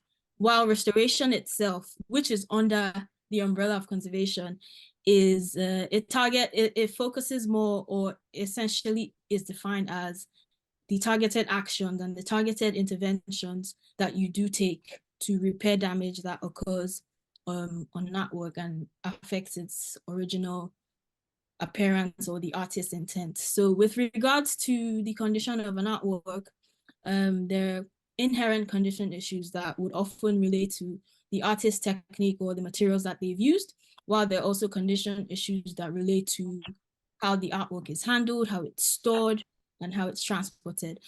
I've come across a lot of work gets damaged during the handling and the transportation. I'm just going to say that now. And then, so to continue, when we're trying to understand the condition, we tend to ask questions like, has the painting been maintained in the same condition as it was when it was created? Or are there any condition changes that are now affecting its overall structural integrity, its perception, its aesthetic value? And the answer to these questions are often useful to ascribe value, which is why tasks such as writing condition reports are often important to help us understand or get a better understanding of what we're trying to ascribe value to, or what artwork we're trying to give more value to. Essentially, every artwork has its own type of value, be it monetary, be it historical, be it aesthetic, mostly aesthetic. Paintings, I would say paintings. A lot of the value of paintings is aesthetic. But anyways, to continue, there are small condition issues and small amounts of restoration should not, in general, affect the value of a work. But then again, what is considered small is very relative and subjective, because it's dependent on the art market and the stakeholders that are involved in making these decisions. So what I can regard as small, maybe a scratch on the surface of a painting, someone else is like, no, this work is damaged. So it just depends. And I think in general, good and ethical conservation and restoration practice should and will help to uphold the integrity of an artwork. There's also a wider ethos of care that is attributed to conservation, because it's not just about fixing things. Obviously, when you hear conservation or restoration, it's like, oh yeah, you can restore my painting, you can fix a tear or a loss in the paint layers, but it's not just about fixing it. It's also thinking long term about how we're going to be stewards and caretakers, the actions we take, like I said in the beginning, to even mitigate any risk of damage. To prevention is better than cure. So think about how we're going to prevent the damage from occurring before it occurs. And then if it then happens to occur, there's a way to go about it and to restore it. And I think while I was putting all of this together, doing my research, because I'm an expert, I think I was interested in hearing from the other panelists, especially the artists and also collectors and gallery owners, what their thoughts are on restoration and how it affects value. Because I have heard of instances where a work just loses its value after it's been damaged and restored and put back on the market. Some people don't want to pay full price because it's been restored. But I'm of the opinion that the artist's intent takes precedence over anything. So if a work is damaged and it's restored back to, well, no, you can never, if it's damaged, you can never really go back to its original state. It's fixed. There's, what's the word I'm looking for? I've lost it anyways, but it's restored to at least a state that's close enough to what it was after the final execution by the artist, because we're hoping to keep that artist's intent alive. We don't want to do anything that affects the perception of the artwork, how it's viewed. So whatever we're doing as conservators and restorers, it has to be reversible. Like, we're not playing with we interact with the materiality of the painting and the works, but whatever we're putting onto the painting as the treatment goes along, we need to be sure and certain that it's reversible, because that way we're still preserving the artist's technique, the artist's materials, what they've done, the work they've created, though damage has occurred, but we're creating a semblance of what it looked like in its final execution state, I think. But yeah, I wanted to know what, for example, Mr. Olaku, if one of your paintings happened to be torn and it had to, or someone restored it, how would you feel about that? Is it something you're okay with? Is it something you would not appreciate?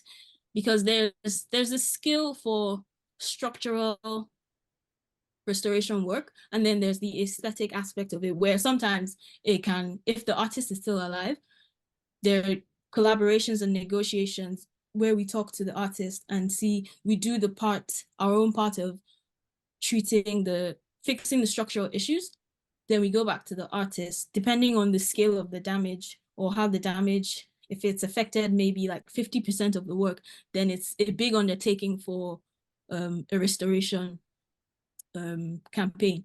So we can go back to the artist and see what they think in terms of, oh, are you okay with repainting this? That's acceptable. But then if you were to take it to, let's say the artist wasn't alive anymore, you take it to another artist to paint over it, I would say that then interacts with the original materials of the owner of the work. And it's not, I see it as, I don't want to use unacceptable because unacceptable is sounds very big in this sense. But we try to shy away from actually, I take that back. We are trying to, we're trying to spread knowledge of what we do as conservators and show that we understand that's the one I'm looking for. Understanding the science of the materials and how they interlink and how they age over time. So if there's the original artist and then the damage occurred, and then take it to a different artist to paint over it, using the same material that the artist has used, then it might look okay in 2 weeks, in 1 year, but down the line, let's say 50 years, you're going to start to see the difference of the restoration that person has done, because the materials that they've used and the materials that they use are going to bond with the original works. So I would say being a conservator and being a restorer and having the knowledge would allow us to give quality fixing and repair. Thank you so much. I'm like shooting now. I want us to be done like in 20 minutes, because some of these questions are things that would have to keep reoccurring for better understanding for some of us. But I'm picking a very important question right now, and this question is particularly for Mr. Olaku and Mr. Oliver. 2 reasons. Mr. Oliver is a gallerist, and over time, I know that because I was part of the last Jadi Talks discussion, and he spoke, and it was on the Black art trend, but his opinion, so I would like to hear him broaden it. But what I want to ask is, and I would like for Mr. Olaku to go first, is what role do market trends play in determining the value of artwork? What economic factors do they have? Investors' interests and popular trends, how do these things influence prices? Right now, we're talking about the financial value that the artworks carry, because we've had cases of people selling these works at exorbitant, unbelievable prices that make you just wonder how, why, what was seen, what is the aesthetic value that was seen in this work in the first place. And so I would like for Mr. Olaku to go first on this market trends and how they determine the present value of the artwork, that Mr. Oliver too. Thank you for the question. But can I quickly say something about from what yes, sir. refer to something that Yetunde mentioned there. You know, I think a lot of people are here to understand that the artist, who's enjoyed comprehensive training, have a lot to offer. Am I on? Okay. Yes, you are. You are. Hello? Oh, okay. So the artist who's had formal training in and outside of school, has a lot to offer when it comes to even the issue of conservation or restoration, because I can speak from my own end, the experience I have regarding this issue. Over time, I have contributed a lot to helping to restore works that probably would have been written off as completely damaged because of my privileged background. There is a course we did in school that we call methods and materials. I think in Yaba College of Tech, where I went, I know that it happens in other schools, but I know that especially your last 2 years when you specialize, especially in the area of fine art, as painters or sculptors, you would have to. It was an essential. We don't miss it. And I was privileged to be taught by Professor Grillos himself. So 2 solid years going through. It's just deep understanding of the methods artists use and the materials they deploy. So if you have such knowledge, it probably would be easier for you to understand how you'd approach some of these damages when they occur. I've had my canvas ripped, from an exhibition, a painting that was just purchased. I think the person took it and there was an accident at home. and it's got ripped at a very, very significant part of the canvas, you know, and I mean right across almost 2/3 or half of the upper part of the painting. And when I saw it, I was alarmed. I mean, I didn't, but I called on the experience we had in the past, and when I finished it, I couldn't believe I have helped to recover the works of some great masters here in Nigeria that could have been written up totally. I would look, if it was beyond, I'll tell them, look, you know what, then I take this abroad, where, but most of the time people would be afraid of the bills they would receive. I said, yeah, maybe technology. I know that over there we're yet to meet them because in terms of availability of the technology to tackle some of those things. But for those who don't get to that extent, we've been able to do, even in terms of the pigment, you know, maybe transforming over time. We tackle that. I've done some work now. I mean, I'm sure they'll be probably approaching 20 something that are still in pristine condition. Nothing has happened to them since then. Babatunde has helped to restore sculptures. I mean, great works, and decades after, the works are still intact. So we play a bit of role in that intervention process. So it's not that it's completely hopeless, but I've seen where somebody took my work to a younger artist. I mean, I was livid, and they wanted the guy to help them just apply some things, and they made a mess of it. Not that the work was damaged. I think they were something as simple as vanishing. And when I saw it, it was amazing. I said, so I'm around now. Why didn't you read? If you are talking of works of artists who passed on, it's different. You probably will look for the next available, the best, you know, the best next available to handle such things for you, or you seek, you know, expert opinion for you embark on such things. So we can play that little of them. Thank you, sir. So the other question that you asked was essentially, because there was a particular part of it I was interested in. Please, if you just summarize it quickly, I'll take it. Me? Or... Yes. Okay, sir. No, so, you. Okay, sir. So I was talking about the role that market trends play in determining the value of the artwork, the economic factors, the investor interest, and how these popular trends influence prices. Look, the artist has to be very careful about how deep he gets involved in all these things, or else, you know, you won't even know who you are at the end of the day, because you are going to be like the flag that is, you know, flown in that open air, you know, that obeys the wind. Everybody will come out there that this is what is trending to you go that direction. That is what the trend you follow again. Sometimes people build high. All kinds of factors are responsible for what happens to the value of art at the end of the day. But the artist can be stoic, can be determined, can be, look, this is what I'm bringing to the market. This is what I'm all about. We found, I mean, the same people that brought about what they call black art. I'm trying to decode it up to now, you know, it came out. Black art. I've met people, the people who do it can't even talk about it, you know. And I said, is this black art not the same thing as negritude that was popularized, just like Oliver said in one of his early presentations about when Africa was getting high emancipation from the colonial masters in the 50s and 60s and 70s, you know.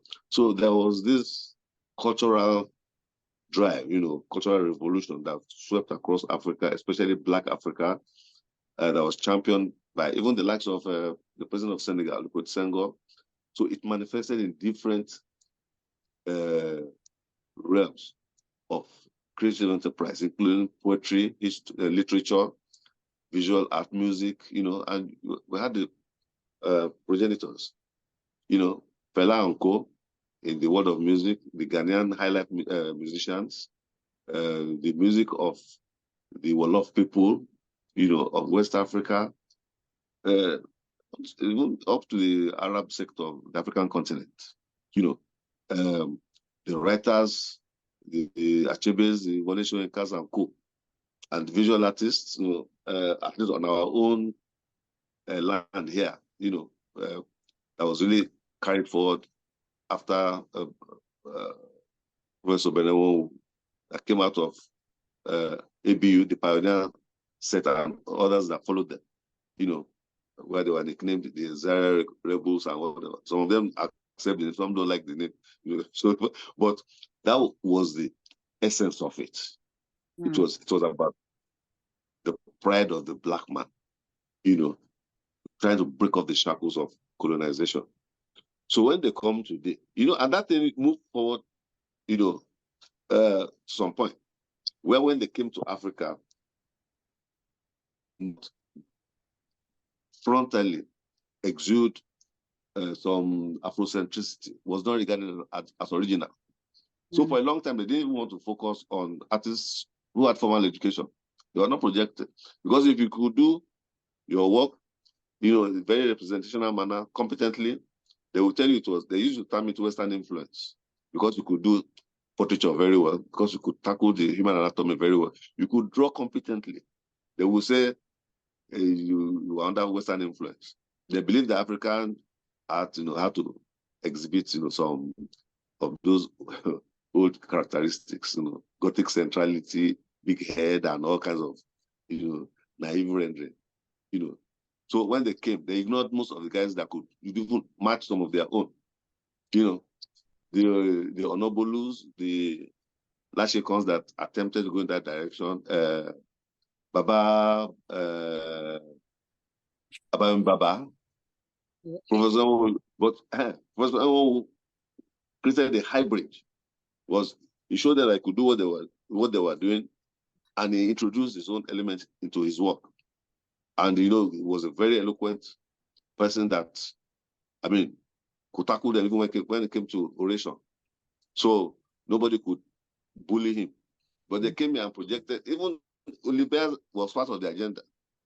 They came with Susan Wenger, and they left the formal institutions and went into the local settings and picked people and gave them grooming and said, no, you are artists now. Yeah, we benefited from it anyway. Anyway, whatever agenda they brought here, we won at the end of the day. But it was about promoting the pride of the Black race. So when they came, and after a while, we moved on to this point. Suddenly, our young people I look at some of the paintings, I see people, everybody looking dark and black and wearing apparel that I can't even understand. Everybody holding flowers, have tiles on the floor, patterns on the wall. They are usually decked up in plantation, slave plantation era fashion and things like that. So I would have loved some of them to come and talk about those things. I said, how did you arrive at this point? Where did you get to? Because I know that for an artist to move through life, you're with your career, going through turns and junctions and whatever, those experiences, you would have had, from school. You went to school in Nigeria, you know the professors and everybody that taught you what your experience was premised on. And you now left school and it's not reflecting any of those things anymore. There's a sharp departure from what you were taught in school. Go and check the dates when they finished school and the first works they did on the professional side. There's no relationship, most of them. So it was like something waiting out there, and they couldn't just wait to get out of school. I've asked if why are you going to school? Why bother? If you're not going to use all those things that you learned there, in finding yourself. So they just grab this thing that's been waiting for them. It's as if they came to pack one huge ship on our coastline again, and everybody is boarding to go abroad. Because it's not really for our market. It's because they thought it to give them opportunities abroad. So it helps to shorten the process, of crystallization. So what they do, and before coupled with emergence of technology that produced social media platforms and things like that. So somebody from over there says, so like this, they don't even ask questions.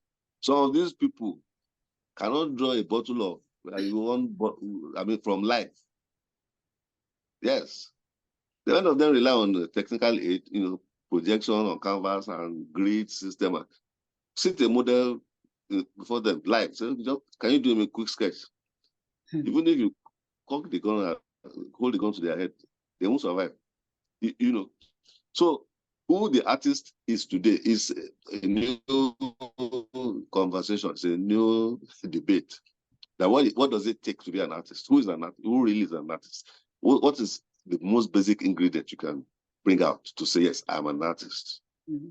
One guy made a video even saying people were silly to say that, you have to know how to draw. It really doesn't matter when there are gadgets there. So, like Oliver said, it's a degenerate, and sometimes you are careful which conversation you get involved in, because after a while, if you're arresting a madman, it will take, especially in murky waters, a person I don't know who's really bad out of the two of you. So I pick and choose where I join the conversation, because oftentimes what we say is misunderstood. So I know it's a raging battle. I am only taking lessons from what Professor Ilijegede told me years ago. He said, look, as history is being built up, if you notice gaps and everything, he said you can only fill those gaps by presenting your side of the case through what you do.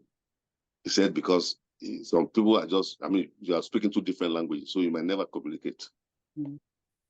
But so it's pandering up to certain weird demands. That's what's happening. But we don't own all these things. The certain is that, unfortunately, from this end, we are not presenting and projecting ourselves to the world. It's the world that's coming here to tell us who we are. Yes. And that's why it's all confusing. Thank you very much. I know the conversation we're still going to have again. Mr. Oliver, please. Well, thank you very much. I just want to start very quickly, just add one or two things to what Yetunde said on the last question. I know she talked extensively about restoration and forgeries and all of that, but I think that we should also add the legality of and that's what project provenance can do. For instance, a work may not be a forgery. For instance, maybe a Benin bronze, for instance. I know the British came to Benin in 1897, sacked the kingdom, took works abroad, removed them from their natural religious and functional attributes, in Benin, and took them to be put into museum boxes, glass boxes, to be viewed, which wasn't the function or the reason or intention, rather, that these works were created. Now, when you look at provenance, it helps you to determine what work was illegally acquired. I think that's very important, because it affects the value of the work. Once a work is established to have been stolen, or acquired under the wrong circumstances, then it directly affects its value. So even if that work is actually authentic and has a staggering amount in terms of value, it cannot be touched because it's deemed to be stolen, and the countries that are the rightful owners have a right to call for restitution of that work. So it has to be properly acquired, and that's what provenance can do, because provenance outlines the, collection history of the work. Now, coming back to the question about market trends, what role do market trends play in determining the value of an artwork? Mr. Lako has touched extensively on it, but I'll add one or two things. I think that in Nigeria, we have a history, of patrons, sort of determining the stylistic development of Nigerian art. Salako touched earlier about Ulibaya, people like that who came to Nigeria. And of course, because it's an economic thing, when you think about it, these cultural interlocutors, let me use that word, came to Nigeria, determined what should be African art. And of course, they established, virtually the Oshobo School of Art, where you have the likes of 27/7, Murano Yerami, Rufus Billy and Co., and even Jim O'Brien, determined that naive art should take precedence, and that put them directly at loggerheads with the academically trained artists, and that established, whole new, segment or so, if I may use that word, of Nigerian art, and attributed value to them. We also had the Christian missionaries at Oyekiti, and fathers Kevin Carroll and Frank Mahoney, who brought in the traditional sculptors. I mean, people like Are Ogun, people like later on, people like Lamidi Fake, and they reinterpreted lots of Christian themes and used Yoruba techniques. And of course, that was again value, them attributing value and determining what was Nigerian art, the stylistic direction of Nigerian art. So all of that, points to the fact, that collectors and patrons sort of determined. Even in Benin in the 1970s, you had the Lebanese who came to Benin and started determining how the bronze casters would cast and the sorts of, objects, they would cast, taking away from the traditional archetypes and making them curio objects that could be moved around for tourists, to know that they've come to Africa and, enjoyed part of our cultural scene. That again determined value, and when you think about the fact that, for every domestic, any country, indigenous country, to promote its artists, for instance, in Nigeria, and especially in Sub-Saharan Africa, where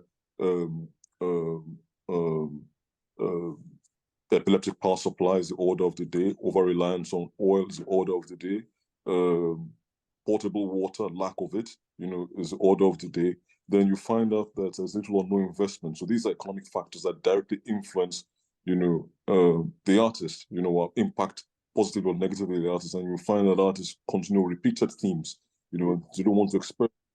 And where the budget is limited and few, then you don't have the academicians researching into anything or writing books or publications that, of course, will accompany the practice of the artist to make sure that the artists are properly located or situated into narratives locally or internationally. So, of course, that has a straight away economic impact that is, of course, negative. Then when you think about the fact that, the government does not really see, the relevance of art to society, then of course that means that the government is not going to provide purpose-built facilities. For instance, if we're going to have an art fair, it's more than likely that we'll rent a hotel, or a lobby or a huge tent or a marquee. There's no purpose-built space, for instance.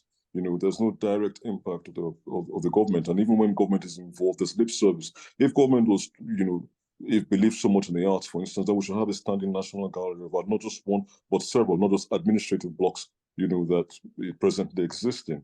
And even when you see the national collection is in derelict state, it's not properly restored, it's in pathetic state, and then sometimes, it's to the shame of everyone when you have to take a candle to take international visitors into the gallery halls, for those that even exist, in the Lagos outstation, for instance. So these are some of the things that, of course, economic factors that directly impact, on what the artist is producing, and of course, relevance of art, especially in Sub-Saharan Africa. You cannot have, a viable international scene or a viable international market for Nigerian art if the domestic scene is lagging behind. And of course, that impacts directly on investors, because I know part of the question has to do with investors. If you do not see art as relevant, then of course it tells me that even the National Bureau of Statistics will not have relevant information on, for instance, what is the value of the Nigerian visual arts sector?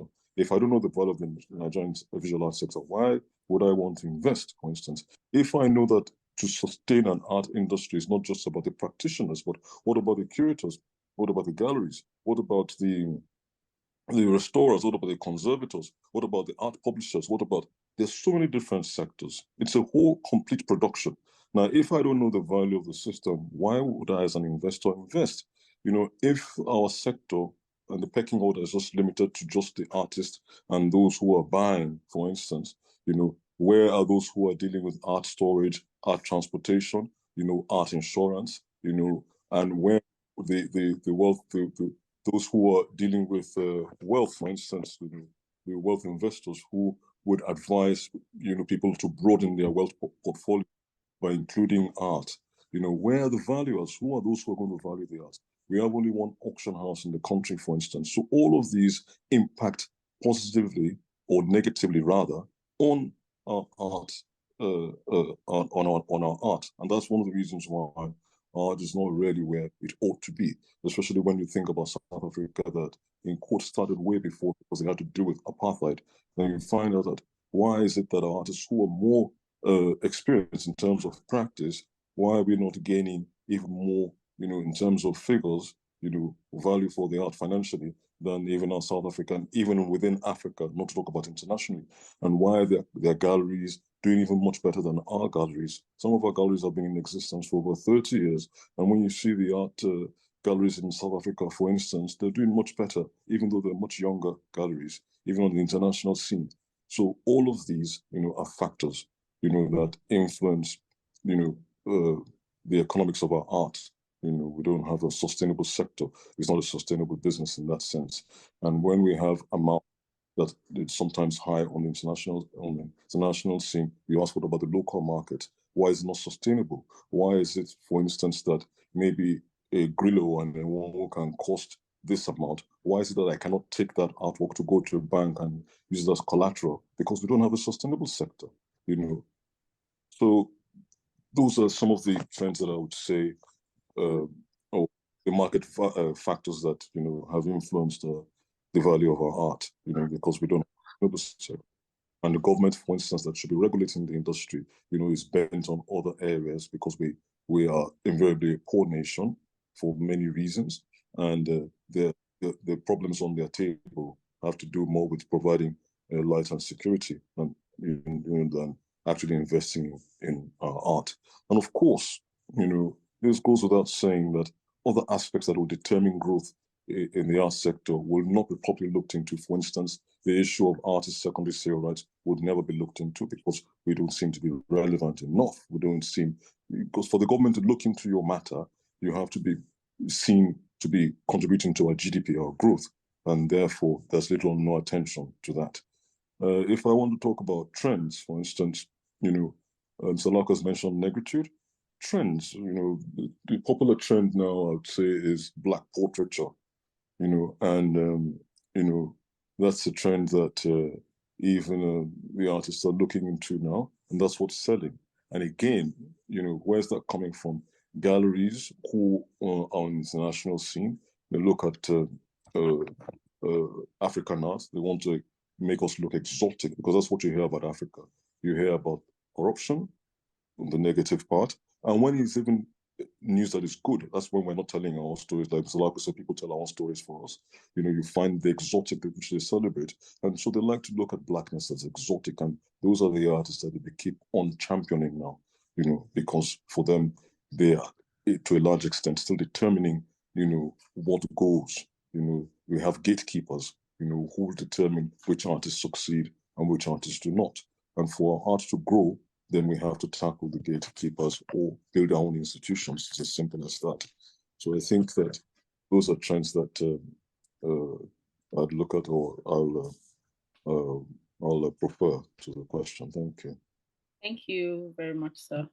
I have two questions, but I'll put them in one, and that will be the final question for this session. Maybe some other time we'll meet up again.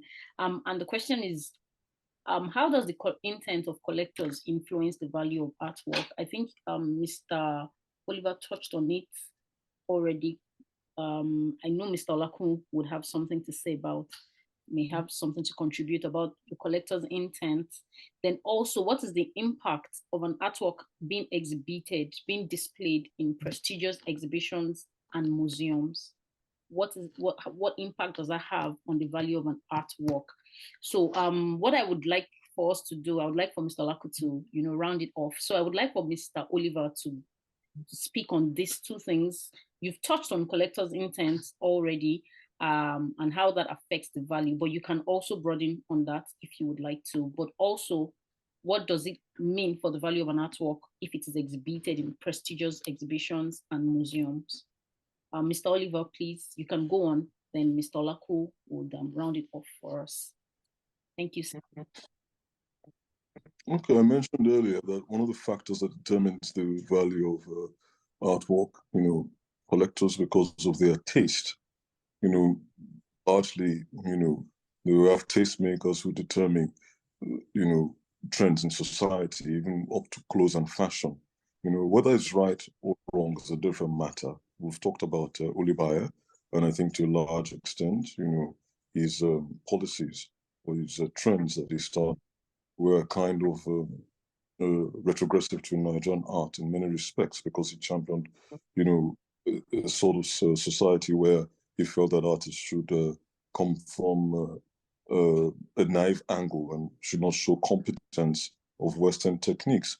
You know, now when you think about that, you see that intellectual thinking, you know, in quote, is very, very faulty, because when you look at even our traditional works like the Ife art, you know, you see that the heads who are very technically competent, you know, they agree to proportions, they agree to perspective. You know, if you look at the Ife heads, even when you think about the bronze casting, it was technically superior to what was happening in Portugal and England, you know, which were the centers of bronze casting in those days, that even people who came to Benin, the Portuguese, were astounded by the technical competence, you know, of the Benin bronze casters. When you look at the Ife heads, the old Ife heads, then it makes nonsense of what people like Ulibayo postulated. Absolute nonsense, you know, of what they postulated. The African could not, you know, adhere to the strictest of the strict rudiments of art, you know. So I think that was problematic in itself, you know. So I think that, you know, sometimes collectors actually spoil the broth, and that's the truth, you know. So yes, they have their influences, but it's debatable whether it's been positive or negative, especially when you think about many Nigerian collectors today, you know, who are actually doing, you know, wrong. When you go to galleries, tag works, or you run down artists, or you make it look like you're God sent to the artist, then, you know, it's very different to other climes where artists are celebrated. You know, artists are promoted, artists are preserved, artists are looked upon as visionaries, artists are looked upon as cultural interlocutors, artists are looked upon as people who are custodians of heritage. It's a very, very different climb. So I think to a large extent it can be positive, and to a very large extent it can be negative. Like Mr. Lako I said earlier, there are people who promote artists who even do forgeries, and these are collectors who can pay those artists to forge works. You know, you will blame those who forge the works, but what about those who are behind the scenes that promote it? You know, who even sponsor it? So these are things that, you know, we must take into consideration. And I like to look at things as much as possible from the round instead of only from one angle. So I think that's very important. So the other part of the question is exhibitions and museum display. What is the impact of an artwork being displayed in prestigious exhibitions or museums, or its value? I think that, you know, you've already answered the question, because when you say prestigious, I mean, it goes without saying that if you put your work in a prestigious place, it's going to rub off on you. So the question is sort of faulty in the sense that it's already been answered. You know, it impacts positively in museum as a tertiary level, you know, where, you know, it's not just about the value of an artwork, because in many museums you don't sell works there. And so, you know, you're written into history, you're written into historical significance, you're written into social significance, you're written into aesthetic significance. It's no longer just about that, but they're looking at your work on a higher level. They're taking your work away from the market, which is about the auctioning system. They're taking your work away from the studio, and they're showing it to audiences all over the world. Think about the power of the museum, you know, and the number of visitors that go into the museum on a daily basis. You know, then you understand why and what impact, you know, a work that is displayed in the museum. You have a museum show. You know, museums are repositories, you know, for collective national and international heritage. And so once your work gets to that sort of level, then it rubs off, you know, and makes your work prestigious, and it inserts you into historical narrative. So it goes without saying that is the value. Catalogs are produced of your work, you know, and you know, it's not just about producing top quality publications, but the question is, where are they discussed? Where are they read? Who is writing about your work? What influence and impact is your work making? So it's not just about producing catalogs, but where are they read, where are they distributed? You know, so in Nigeria we have top quality magazines, but where are they read, where are they discussed? What critical context are they creating? So I think, you know, that question goes without saying. It's already answered for me. Now, the beauty about the tertiary institutions is that today you find auction houses getting extremely confused, in the sense that they also have foundations, you know, which for me is another sphere. you know, and they also have galleries. That's another sphere completely. And as far as I'm concerned, it blurs the boundaries and is detrimental to our progress, because it shouldn't be like that. Those who and the tertiary business stay in the tertiary business. Those that are foundations stay in the foundation business, and those you cannot compete against on all levels. You know, that's why in more developed climes, you have art advisories. Art advisories don't do gallery business, and art offices don't do gallery business. You know, it's detrimental, it's retrogressive, and you find out. And so the tertiary institutions, the museums, rise above this to give, you know, proper context to an artist's career, you know, and they're elevated beyond the commercialness of the art, you know, or the commercial proponent or the commercial aspect of the art, and talks about the historical and cultural significance of the artist. And I think that, you know, is really where the value lies, you know, away from the commercial. Thank you. Thank you so much, sir. Sir, Mr. Olaku, sir, please, before what have I done? Okay, so before Mr. Olaku, you know, rounds off this matter for us. Sorry, sir, give me a minute, sir, please. Can I say, yeah, you know, I'm outside here, and the gates will be locked in. So, okay, we can quickly round off. I wanted to. I don't think I have. Look, he has spoken my mind. Oliver has spoken my mind. You know, this is maybe this probably would call for another round. Because you can't exhaust everything at one sitting like this. But on this particular topic, he has expressed my thinking. You know, yeah, leaving those room for little things that could be added later. Okay, so thank you so much, sir. Sorry to have kept you. I wanted to ask Mr. Femi Akinsoye to speak on collector's intent, if he's free to do that for us. What I want him to talk on is, you know, some collectors collect for investment, some for personal enjoyment, some for the cultural preservation of it. So I want to hear his opinion on how the intent of a collector influences the value of an artwork, either for investment, personal enjoyment, or cultural preservation, if he is available. Good evening, everyone. I thought I was a fly on the wall, you know. So anyway, I missed the beginning of the conversation. In fact, I think I joined when Oliver was speaking. So, but anyway, thank you very much. I would just say very briefly that I think collectors collect for different reasons. So I would just speak to my own intent.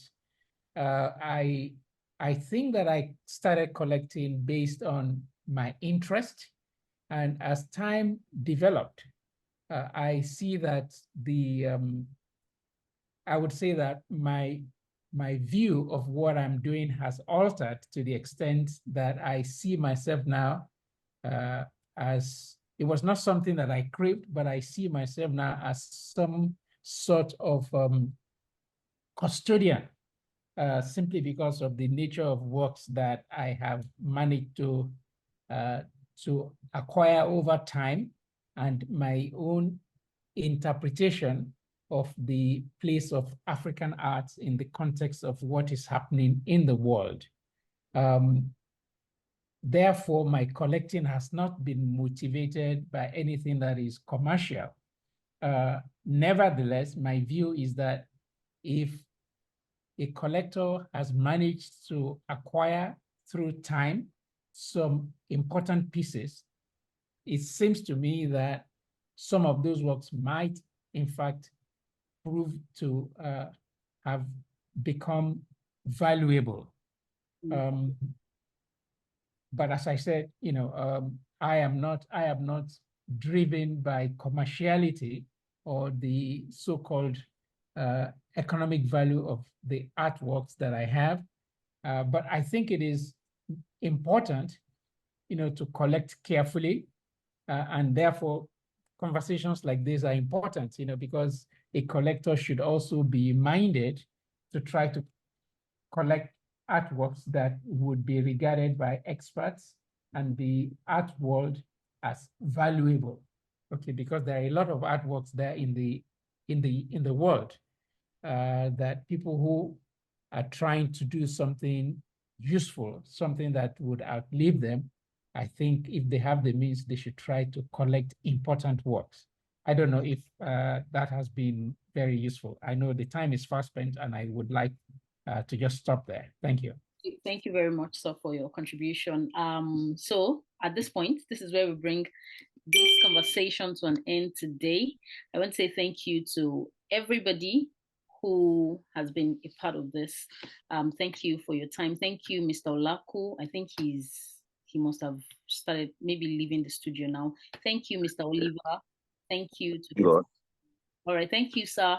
Thank you so much for your. Sorry, I had to. Yes, but it's been very, very interesting, very enlightening, and actually makes us, maybe I can speak for everybody, make us look forward to another round of, exchange of ideas like this. It's been very illuminating. Thank you for having me here, and I appreciate the presence of my esteemed colleagues here. God bless you all. Thank you, sir. Thank you, Mr. Oliver. Thank you, Jacqueline. Thank you, Yetunde. I learned about, I was writing everything you were saying down about conservation and restoration and all that. Thank you so much. Thank you, Jacqueline. It's nice to finally meet you. Yes, I'm a lover of your work. So thank you also for everyone who joined us. If you have any question, you can please send it to Jadi, to the DM on Instagram. We're going to send these questions to everyone of the panelists that the question is addressed to, so they can give you your answers, because we have to release everybody now. Thank you so much. Have a wonderful night. We'll hopefully speak again very soon. Thank you. This is why I say bye. I hope I'm saying bye-bye very well. I'm so nervous. But thank you for having me. Thank you so much. Thank you, everybody, for participating. Thanks, everyone. Goodbye. Goodbye. Good night. Thank you, Mr. Oliver. Go and sleep, sir. I can see that you want to sleep. Sorry for taking 3 hours of your time. Thank you. Bye. Good night. Hey, good night. Tolulope, goodbye. He's gone, huh? Yes, I think he's gone. Bye. Gone. Jacqueline, goodbye. Good night, sir. Tolu, thank you. Good night, Yetunde. Good night, Tolulope. Good night. Bye. Yeah. Goodbye. Bye.